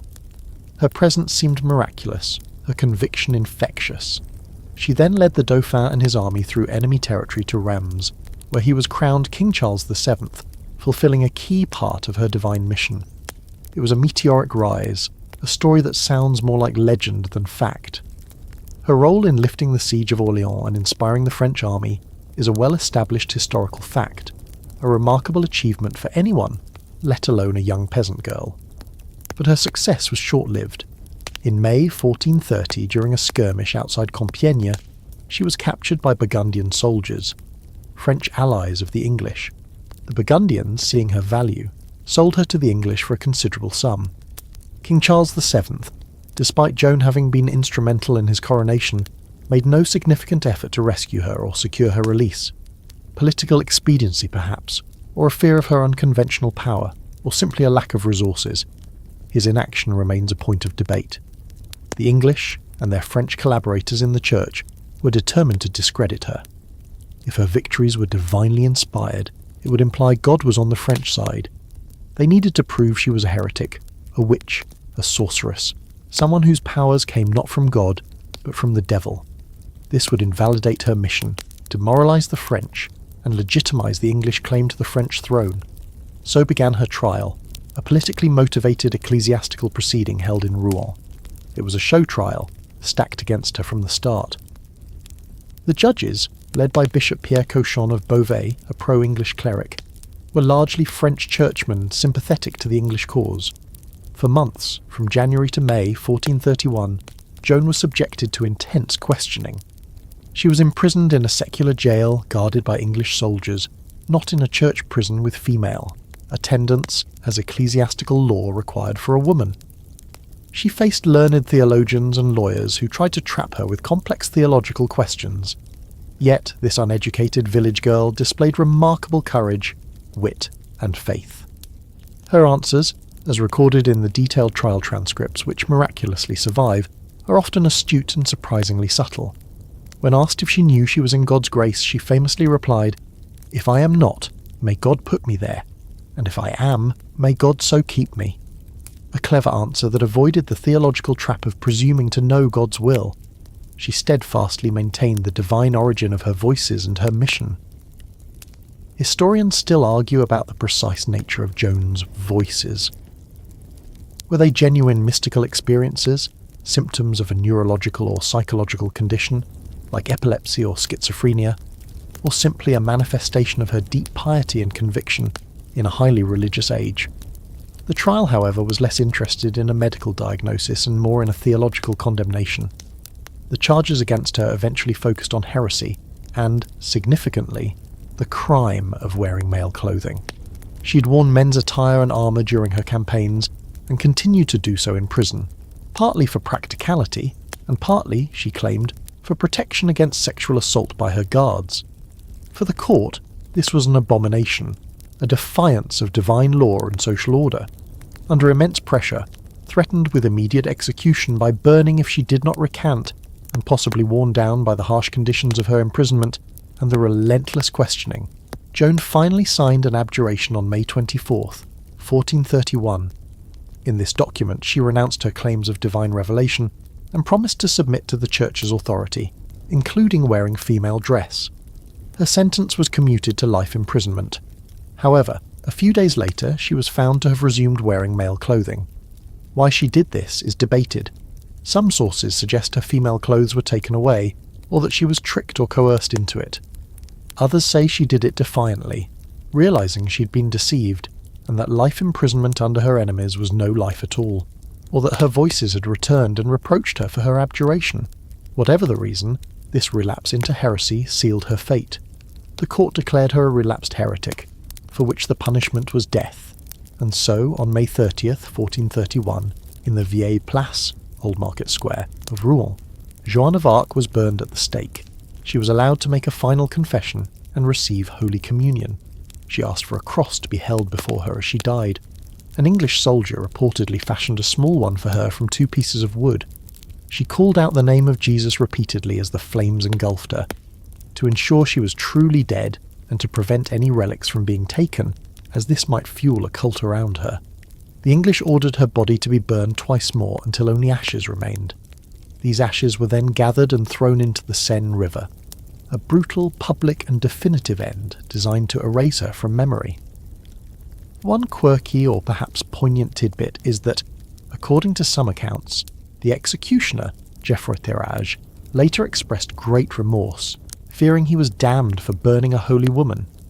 It's also said that the English Cardinal Beaufort's secretary exclaimed, "We are all lost, for we have burned a saint," a sentiment that perhaps reflected a growing unease even among some of her persecutors. Her death, however, did not have the effect the English intended. Instead of discrediting her, it turned her into a martyr. Her courage and faith in the face of death only enhanced her legend. 25 years later, in 1456, after the French had largely driven the English out of France, with her inspiration still a powerful force, a posthumous retrial, authorised by Pope Calixtus III, at the request of Joan's mother and King Charles VII, who now found it politically convenient to clear her name, nullified the original verdict declaring her innocent and a martyr. She was beatified in 1909 and canonised as a saint by the Roman Catholic Church in 1920. Joan of Arc's trial by fire was not a swift end on a battlefield, nor an accident, nor a suicide. It was a calculated execution, a judicial murder dressed up in the robes of religious orthodoxy, designed to extinguish a powerful symbol. But like the legendary phoenix, her spirit rose from those ashes, becoming an enduring emblem of French national identity, courage and faith. Her fiery end in Rouen marketplace ensured she would never be forgotten. You draw away from the haunting image of Joan of Arc's fiery ordeal in Rouen, the scent of smoke still lingering in your senses, and travel forward nearly 5 centuries to a world on the cusp of revolution and immense upheaval. We are in Petrograd, now St. Petersburg, Russia, in the winter of 1916. The First World War is raging, the Russian Empire is creaking under the strain, and the Romanov dynasty is in its twilight years, though few fully realise just how close the end is. In this atmosphere of crisis and intrigue, you encounter one of history's most enigmatic and controversial figures, Grigory Rasputin. A Siberian peasant, a mystic, a faith healer, and a man whose influence over the imperial family, particularly Tsarina Alexandra, was a source of widespread scandal and political unrest. He was not a noble, not a politician, not a general, yet he held a strange, almost hypnotic power over the rulers of one of the world's largest empires. Rasputin first gained access to the imperial court around 1905, primarily because of his apparent ability to alleviate the suffering of Alexei Nikolaevich, the young Tsarevich, who suffered from haemophilia. Alexei's haemophilia was a closely guarded state secret, but his episodes of bleeding were life-threatening, and Tsarina Alexandra, a deeply religious and desperate mother, found solace and hope in Rasputin's presence. When doctors could do little, Rasputin, through prayer, calm reassurance, and perhaps some folk remedies, or even hypnotic suggestion, seemed able to stop the boy's bleeding or ease his pain. The exact nature of Rasputin's healing abilities, whether genuine faith healing, skilled charlatanism, or a psychosomatic effect on the Tsarevich and his mother, is still a subject of intense debate among historians. This ability, or perceived ability, gave him immense influence, especially with the Tsarina, who came to see him as a man of God, a holy starets, spiritual elder, sent to guide and protect her family in Russia. While Tsar Nicholas II was away at the front commanding the Russian army during World War I, Alexandra effectively managed domestic affairs, and Rasputin became her closest advisor.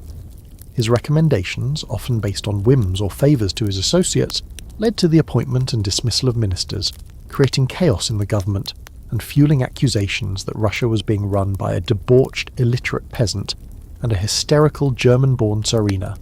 Alexandra was German, which made her deeply unpopular during the war. Rumours swirled about Rasputin's scandalous behaviour, orgies, drunkenness, corruption. He was seen by many Russian nobles, politicians and ordinary citizens as a malevolent force, a mad monk, though he was never actually a monk, whose corrupting influence was destroying the monarchy and the country.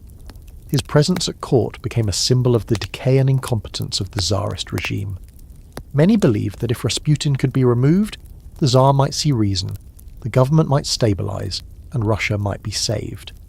And so, a conspiracy was hatched by a group of conservative nobles, determined to eliminate Rasputin and, they hoped, save the monarchy from itself. The key players included Prince Felix Yusupov, husband of the Tsar's niece, Grand Duke Dmitry Pavlovich, the Tsar's cousin, and Vladimir Purishkevich, a right-wing politician in the Duma. The night of December 29, 1916, December 16th by the old-style calendar, then used in Russia, was chosen for the assassination. The plan, as famously recounted by Yusupov in his memoirs, though his account is likely embellished and self-serving, was to lure Rasputin to Yusupov's Moika Palace in Petrograd. You are a silent observer as Rasputin arrives at the palace late that night, ostensibly for a party, perhaps with the promise of meeting Yusupov's beautiful wife, Irina, who was actually away in Crimea. Yusupov led Rasputin to a soundproofed basement room where a table was laid with cakes and wine. According to Yusupov, some of the cakes and several glasses of Madeira wine had been laced with enough potassium cyanide to kill several men. Rasputin, seemingly oblivious, ate several of the poisoned cakes and drank the poisoned wine. The conspirators waited, expecting him to collapse at any moment. But Rasputin legendarily seemed unaffected. He continued to chat, complained the wine was too sweet, and asked for some music. Yusupov, growing increasingly frantic, played the guitar. Hours passed. The poison, if it was even properly administered or potent, wasn't working. Did the sugar in the cakes neutralize the cyanide? Was the cyanide old and ineffective? Did Rasputin have some strange tolerance? Or did Yusupov simply lie or exaggerate about the poisoning in his account to make Rasputin seem more superhuman? These are questions that fuel the Rasputin mystique. It's a quirky, almost B-movie element to the story. The unkillable peasant. Frustrated and desperate, Yusupov excused himself, went upstairs to confer with his fellow conspirators, and returned with a revolver. He then shot Rasputin in the chest. Rasputin fell to the floor, apparently dead. The conspirators were relieved. They left the room for a short while, perhaps to discuss how to dispose of the body. But when Yusupov returned to check on the body, Rasputin, far from dead, suddenly leaped up with a roar, eyes blazing. He grabbed Yusupov, tearing one of his epaulets, and then staggered out of the room, up the stairs and into the palace courtyard, shouting that he would tell the Tsarina everything. It's a scene straight out of a horror film. The mad monk just wouldn't die. Purishkevich, hearing the commotion, rushed out into the courtyard and fired 4 shots at the fleeing Rasputin. 2 of them hit him in the back and 1 in the head. Rasputin finally collapsed into a snowbank, apparently lifeless. Just to be absolutely sure this time, the conspirators brutally beat his body with a club or a rubber truncheon. Then, they wrapped him in a heavy curtain or a carpet, drove him to the Petrovsky Bridge, and threw his body into a freezing hole in the Neva River. They were confident that this time, he was truly gone. A few days later, Rasputin's body was discovered, frozen solid. The subsequent autopsy report, the details of which are also debated and sometimes sensationalized, noted water in his lungs, leading to the persistent theory that Rasputin was still alive when he was thrown into the river and ultimately died by drowning. This added another layer to his almost supernatural endurance. However, the gunshot wound to the head was likely the fatal injury. The official autopsy listed the cause of death as a bullet to the brain. The murder of Rasputin did not save the Russian monarchy. In fact, it may have hastened its demise. It removed a hated figure, but but it didn't solve the deep-seated problems facing Russia. Just a few months later, in March 1917, the February Revolution, old style, erupted, and Tsar Nicholas II was forced to abdicate. The Romanov dynasty, after 300 years, came to an end. Rasputin's death, far from being a stabilizing event, became another symbol of the chaos and violence engulfing the country. Rasputin's protracted and gruesome end, poisoned, shot multiple times, beaten and drowned, perhaps, cemented his legendary status as a figure of almost demonic resilience. His many deaths have become a staple of historical horror, a testament to a man whose life was as extraordinary and unbelievable as his demise. It's hard to separate the man from the myth, the historical facts from the layers of sensationalism and folklore. But one thing is clear: Grigory Rasputin, the Siberian peasant who held the Russian Empire in his sway, did not go quietly into the night. He went out in a blaze of cyanide, bullets and icy water. You leave the frozen Never River and the almost mythical death struggles of Rasputin behind, but you don't travel far in time or distance. We remain in the early 20th century, a period of immense global tension, and move just a little south to the city of Sarajevo, Bosnia, under Austro-Hungarian rule. The date is June 28, 1914, a day that will live in infamy, not just for the death it witnessed, but for the catastrophic global conflict it ignited. Imagine the scene: a sunny summer morning in Sarajevo. The city is decorated with flags and banners. Archduke Franz Ferdinand of Austria-Este, heir presumptive to the Austro-Hungarian throne, and his wife, Sophie, Duchess of Hohenberg, are on an official visit. It's a significant occasion, meant to showcase Austro-Hungarian authority in the recently annexed province of Bosnia and Herzegovina, but it's also fraught with underlying political tension. Serbian nationalism is on the rise, and many Serbs in Bosnia resent Austro-Hungarian rule, dreaming of a unified South Slav state, Yugoslavia. For Serbian nationalists, Franz Ferdinand, as the future emperor, symbolized their oppressor. June 28th itself was a day of potent symbolism. It was St. Vitus's Day, Vidovdan, a major Serbian national and religious holiday commemorating the 1389 Battle of Kosovo against the Ottoman Empire, a day deeply ingrained in the Serbian psyche. For the Archduke to visit Sarajevo on this particular day was seen by some as a deliberate provocation. A group of young Bosnian Serb nationalists, radicalized and supplied with weapons by a shadowy Serbian nationalist organization known as the Black Hand, or Unification or Death, has plotted to assassinate the Archduke during his visit. There are at least 6 conspirators stationed along the Archduke's planned motorcade route, armed with bombs and pistols. They are young, idealistic, and ready to die for their cause. They see themselves as freedom fighters, not terrorists. The Archduke and Duchess are travelling in an open-topped Grafe and Stiff limousine, part of a small motorcade. The security arrangements are surprisingly lax for such a high-profile visit in a volatile region. The route had been published in advance. Too few police and soldiers are deployed. It's a recipe for disaster. As the motorcade proceeds along the Apel Quay, a street running parallel to the Miljacka River, the first assassination attempt occurs. One of the conspirators, Nedeljko Čabrinović, throws a bomb, or a stick of dynamite, at the Archduke's car. However, the bomb has a delayed fuse. It bounces off the folded-back convertible top of the Archduke's car and rolls under the vehicle following behind, exploding and injuring several officers and bystanders. Čabrinović swallows a cyanide pill, which fails to kill him, as it was old or of poor quality, a recurring theme with assassin cyanide, it seems, and jumps into the shallow Miljacka River, but he is quickly apprehended. The Archduke is shaken but unharmed. His immediate reaction is one of anger. "So this is how you welcome your guests, with bombs!" he reportedly exclaimed. After the failed bombing, the motorcade speeds away to the town hall for the scheduled official reception. Some of the other conspirators along the route, including the young Gavrilo Princip, lose their nerve or find their opportunity thwarted by the increased speed of the cars and the ensuing chaos. It seems the plot has failed. At the town hall, Franz Ferdinand is understandably furious. He interrupts the mayor's welcoming speech, berating him for the city's security failures. After the formalities, a debate ensues among the officials.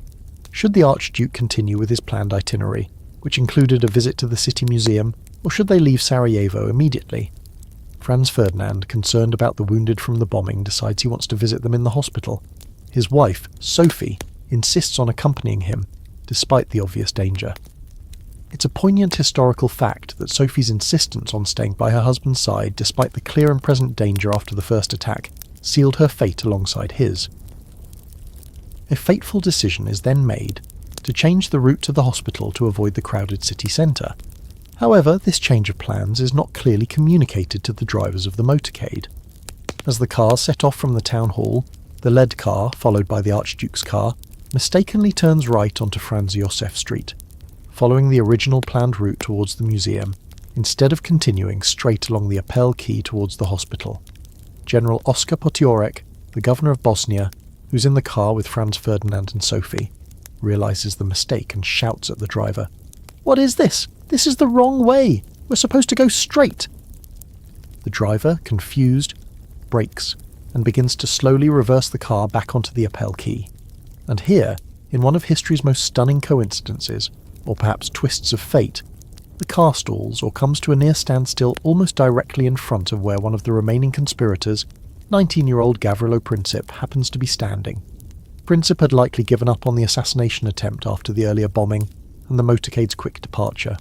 He had reportedly gone to a nearby delicatessen, Moritz Schiller's cafe, perhaps to get a sandwich or simply to loiter.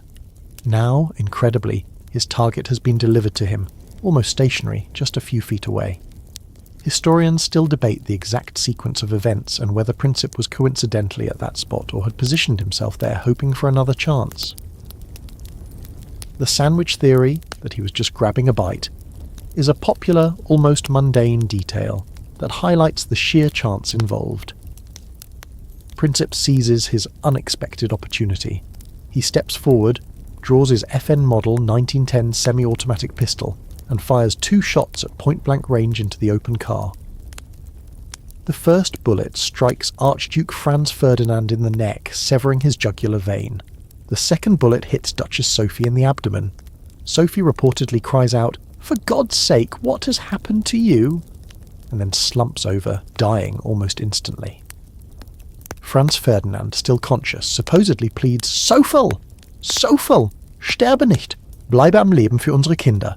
Sophie dear! Sophie dear! Don't die! Stay alive for our children!" His final words, according to Count Harrach, who was in the car, were, "Es ist nichts," it is nothing. He then loses consciousness and dies within minutes. Gavrilo Princip, like Chabrinovich, tries to swallow his cyanide pill, but it fails. He then attempts to shoot himself, but he is quickly subdued by bystanders and police. The fatal shots that would plunge Europe and much of the world into a devastating war had been fired. The assassination of Archduke Franz Ferdinand and his wife was the spark that ignited the July Crisis, a month of intense diplomatic manoeuvring, ultimatums and mobilizations. Austria-Hungary, blaming Serbia for the assassination, issued a harsh ultimatum to Serbia, which Serbia could not fully accept. This led to Austria-Hungary declaring war on Serbia on July 28, 1914. The complex web of alliances that had formed in Europe then kicked in. Russia mobilized to support Serbia, Germany declared war on Russia and France, Germany invaded Belgium to attack France, and Britain declared war on Germany. Within weeks, the Great War, later known as World War I, had begun. A conflict that would last 4 years, kill millions, topple empires, and redraw the map of the world, all because of 2 bullets fired by a young nationalist on a street corner in Sarajevo. It's a chilling reminder of how a single, localized act of violence, fueled by political grievances and amplified by a volatile geopolitical climate, can have unimaginably vast and catastrophic consequences. The death of the Archduke wasn't just an assassination. It was the gunshot that echoed around the world, the fatal domino that set off a chain reaction of destruction.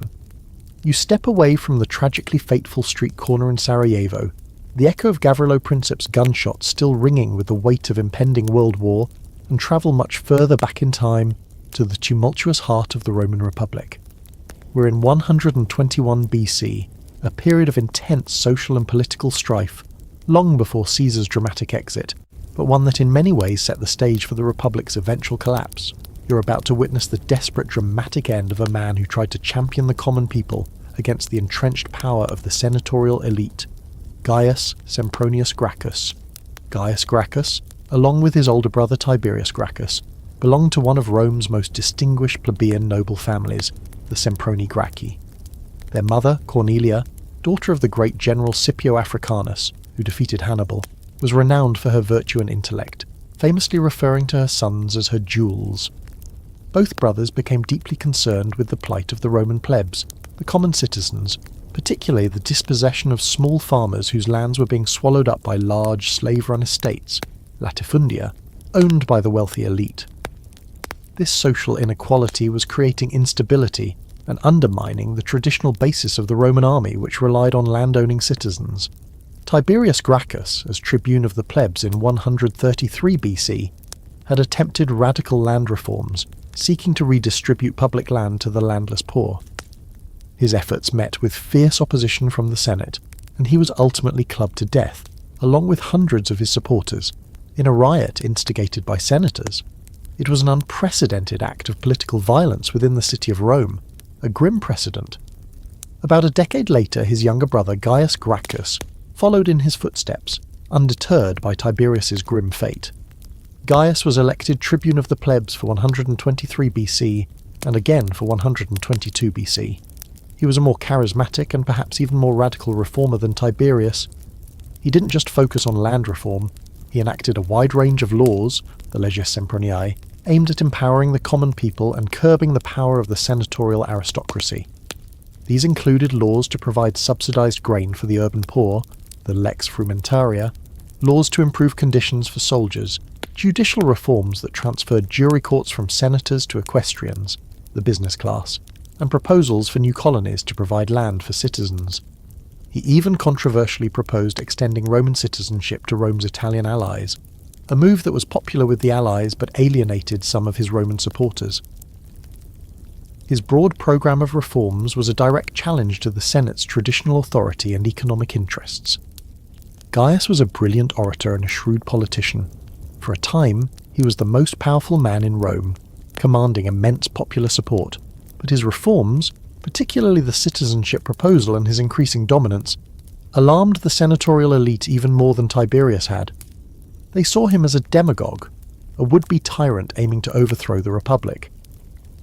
The Senate began to systematically undermine him, using another tribune, Marcus Livius Drusus, to propose even more populist, but often impractical, measures to draw support away from Gaius. The political atmosphere grew increasingly tense. In 121 BC, Gaius Gracchus failed to win election for a third tribuneship. His political power was waning, and his enemies were emboldened. The flashpoint came when one of Gaius's supporters, during a public assembly related to the repeal of one of Gaius's laws, specifically a law authorizing a colony at Carthage, which was seen as ill-omened, killed an attendant of the consul Lucius Opimius. Whether this was a deliberate provocation or an accidental escalation is unclear, but Opimius, a staunch opponent of Gracchus, seized upon it. Opimius persuaded the Senate to pass the Senatus Consultum Ultimum, the final decree of the Senate. This was an emergency decree, effectively declaring a state of martial law, empowering the consul to see to it that the state suffer no harm, a vague but potent authorization to use any means necessary to suppress perceived threats to the Republic. It was the first time this decree had been used to target Roman citizens within the city on such a scale. It was essentially a license to kill political opponents. Gaius Gracchus and his supporters, realizing their peril, withdrew to the Aventine Hill, one of the 7 hills of Rome, traditionally a place of plebeian assembly and sanctuary. They armed themselves, but they were not a professional army, more a desperate crowd of followers. Opimius, backed by senatorial forces and Cretan archers, declared Gaius and his chief ally, Marcus Fulvius Flaccus, a former consul, public enemies. He offered a reward for their heads, their weight in gold. A brutal crackdown ensued. The senatorial forces stormed the Aventine Hill. Flaccus was killed in the fighting along with his sons. Gaius Gracchus initially tried to fight but was persuaded by his friends to flee. He made his way across the Sublician Bridge, Pont Sublicius, the oldest bridge in Rome, where 2 of his loyal companions, Pomponius and Laetorius, made a heroic last stand to cover his escape, holding off the pursuers until they were cut down. Their sacrifice bought Gaius a little time. He reached a sacred grove called Lucus Furinae on the Janiculum Hill, across the Tiber. Here, exhausted and with his pursuers closing in, Gaius knew there was no escape.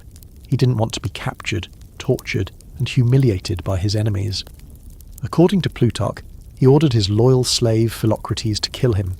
Philocrates, after performing this final tragic duty for his master, then killed himself.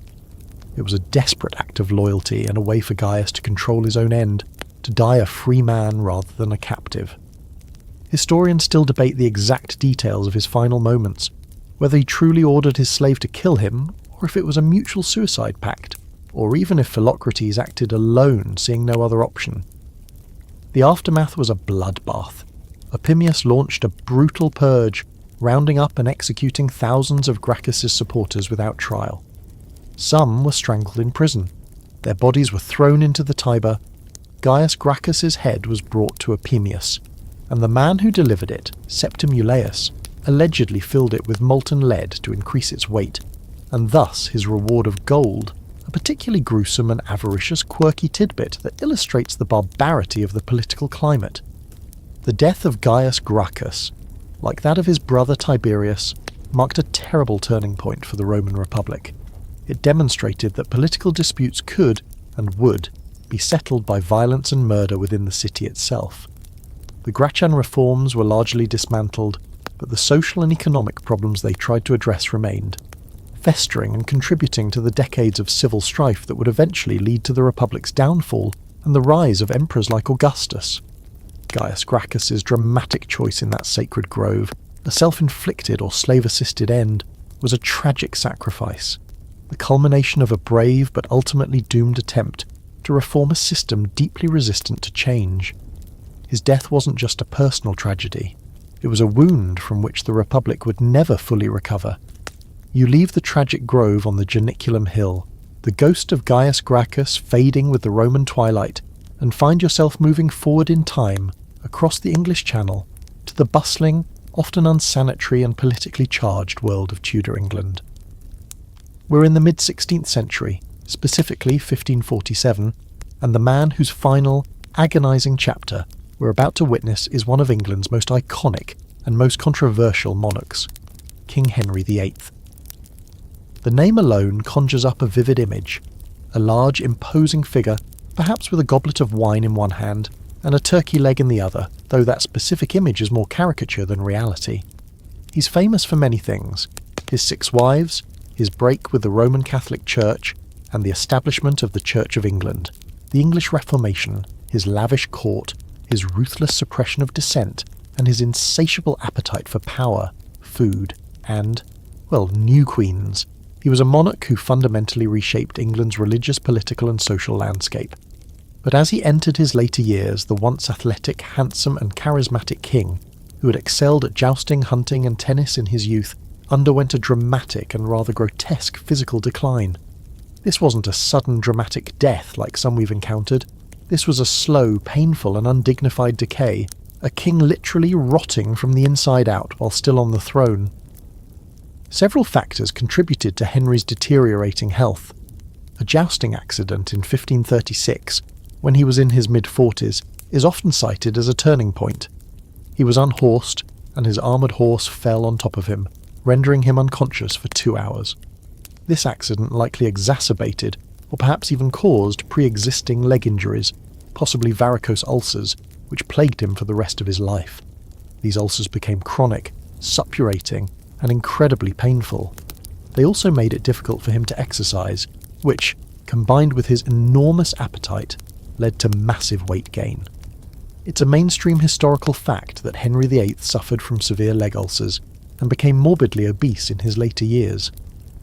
Estimates suggest he may have weighed close to 400 pounds, around 180 kilograms, towards the end of his life, with a waist measurement of perhaps 54 inches. Getting him around required mechanical contrivances. His diet was legendary, even by the indulgent standards of the Tudor court. He consumed vast quantities of rich, fatty meats, beef, pork, venison, swan, peacock, and drank copious amounts of ale and wine. Vegetables and fruits, common fare for the lower classes, were less prominent on the royal table. This diet, combined with his immobility, likely contributed to a host of health problems, including what many historians now suspect was type 2 diabetes. He also possibly suffered from gout, and some theories suggest he may have had Cushing's syndrome, a hormonal disorder that can cause weight gain and skin problems, or even complications from syphilis, though the evidence for syphilis is debated and not conclusive. Imagine the state of the king in his final years, grossly overweight, his legs seeping foul-smelling pus from his unhealing ulcers, often in constant pain, and prone to furious outbursts of temper. His mobility was so poor that he had to be winched or carried around his palaces. The stench from his leg wounds was reportedly so bad that it could be smelled rooms away. This was not the dashing prince who had inherited the throne. This was a decaying hulk of a man, a shadow of his former self. It's a rather grim counterpoint to the Golden Age image often associated with monarchs. Sometimes royalty just means you get to rot in a bigger palace. His physical ailments undoubtedly affected his personality and his rule. His famous paranoia and ruthlessness seemed to intensify. He became more suspicious, more tyrannical. Courtiers lived in fear of his unpredictable rages. His final years saw the execution of his fifth wife, Catherine Howard, for adultery, and a near miss for his sixth and final wife, Catherine Parr, who almost fell victim to court factionalism and charges of heresy, but cleverly managed to reconcile with the king. As 1546 turned into 1547, it was clear that the king was failing. He was 55 years old, but his body was worn out.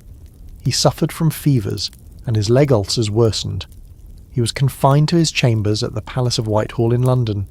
Even as he lay dying, court politics swirled around him, with factions vying for influence over the Regency Council that would rule for his young son and heir, Edward VI. His final days were shrouded in a degree of secrecy, as news of a monarch's impending death could cause instability. Historians still debate the exact cause of death, given the multitude of his ailments. Was it complications from his leg ulcers leading to sepsis? Kidney failure? Heart failure due to his obesity and possible diabetes? Or a combination of these factors? The most likely scenario is a cascade of organ failure brought on by his unhealthy lifestyle and chronic conditions. One poignant and somewhat quirky tidbit relates to his final moments and his fear of divine judgment. Despite having broken with Rome and declared himself supreme head of the Church of England, Henry, like many of his contemporaries, retained a deep-seated fear of death and what lay beyond. As he lay dying, he reportedly called out for Archbishop Thomas Cranmer, one of his key allies in the Reformation, and a man he trusted. Cranmer arrived, and Henry, too weak to speak, could only grasp the Archbishop's hand. Cranmer asked the king to give some sign that he died in the faith of Christ. Henry squeezed his hand, and then shortly after, on January 28, 1547, he died. There's also a rather macabre story associated with his funeral procession. When his enormous lead-lined coffin was being transported to Windsor for burial, it rested overnight at Sion Abbey. During the night, due to some pressure or defect, the coffin reportedly burst open, and bodily fluids leaked out. According to some accounts, possibly embellished by his Catholic detractors to suggest divine retribution, dogs were seen licking up the king's remains from the floor, a rather undignified post-mortem mishap for such a mighty king. Even the dogs disrespect him, his enemies might have whispered. Henry VIII's death marked the end of an era. He left behind a complex legacy, a newly independent English church, a stronger monarchy, a depleted treasury due to his wars and lavish spending, and a young son whose minority would lead to further religious and political turmoil. His slow, painful decline and eventual death from a multitude of self-inflicted, through lifestyle, and accidental ailments stand in stark contrast to the swift, often violent ends of many figures we've discussed. It was a royal rot, a gradual agonizing decay that stripped away the veneer of majesty, revealing the frail, suffering human beneath the crown. We've journeyed through centuries across continents, witnessing the final, often dramatic, sometimes bizarre, and occasionally poignant moments of figures who, in their own ways, shaped the course of history. From the tortoise-assisted departure of Aeschylus to the gangrenous toe of Lully, from Socrates' principled sip of hemlock to Blackbeard's bloody last stand, from Cleopatra's defiant venom to Henry VIII's royal rot, each end, unique in its circumstances, tells us something not just about the individual, but about the era they inhabited, its beliefs, its brutalities, its ironies. You've seen how the manner of death can profoundly shape a legacy. Socrates' calm acceptance of his fate cemented him as a martyr for philosophy, his end becoming as instructive as his life. Caesar's brutal assassination in the Senate, far from saving the Republic, hastened its demise and became an eternal warning about political ambition and betrayal, immortalized in art and literature. Cleopatra chose an end that ensured she would be remembered as a queen of legend, not a Roman captive. Her final act, a masterpiece of political theatre. Joan of Arc's trial by fire transformed her from a peasant girl into a national saint, her ashes scattered but her spirit inspiring generations. These weren't just deaths. They were powerful narrative conclusions that resonated far beyond their immediate impact. Think about the ironies we've encountered. Huang, desperately seeking immortality through mercury elixirs, only poisoned himself into an early grave, his quest for eternal life leading directly to its curtailment. Mithridates VI, so adept at building immunity to poisons that he couldn't poison himself when he most wanted to. A victim of his own elaborate defences. Sigurd the Mighty, a fearsome Viking jarl, felled not by a warrior's blade but by an infected scratch from a dead enemy's tooth, a grimly comic form of posthumous revenge. Lully, the master conductor, perishing from a misstep with his own conducting staff. These stories almost seem scripted by a mischievous god of irony, highlighting the unpredictable, sometimes absurd nature of fate. You've also seen how the official story of a death can sometimes mask a more complex or politically convenient truth. Historians still argue, as we've noted in nearly every case, about the precise details, motives, and even the exact causes of these epic deaths. Was Aeschylus really killed by a tortoise, or is it a symbolic tale? Did Ildico play a role in Attila the Hun's surprisingly quiet wedding night demise, or was it just a tragic nosebleed? Was Hypatia's horrific murder directly ordered by Patriarch Cyril, or was he merely the architect of a climate of hate that made it inevitable? The gaps in the historical record, the biases of ancient chroniclers, who often wrote with their own agendas, remember Sima Xian on Huang or Yusupov on Rasputin, and the sheer passage of time mean that definitive answers often elude us. These ambiguities, however, are part of what makes these stories so compelling. They invite us to ponder, to question, to imagine. Consider the sheer variety of these final moments. The quiet dignity of Socrates contrasts sharply with the frenzied brutality of Caesar's end. The calculated defiance of Cleopatra is a world away from the accidental, almost slapstick nature of Aeschylus' demise. The prolonged, agonizing decay of Henry VIII offers a different kind of horror than the swift, fiery martyrdom of Joan of Arc. Some chose their end, others had it thrust upon them in the most unexpected ways. Some deaths were public spectacles designed to send a message, others were shrouded in mystery, occurring in private chambers or distant fortresses. And what of the more we alluded to in our topic? It's not just about the epic nature of the deaths themselves, but what they reveal about human nature, power, belief, and the often thin veneer of civilization. We see ambition, betrayal, courage, fanaticism, love and despair all playing out in these final acts. We see the terror of the unknown, the desire for control even in the face of oblivion, and the enduring human need to make sense of mortality, to craft a narrative around the end.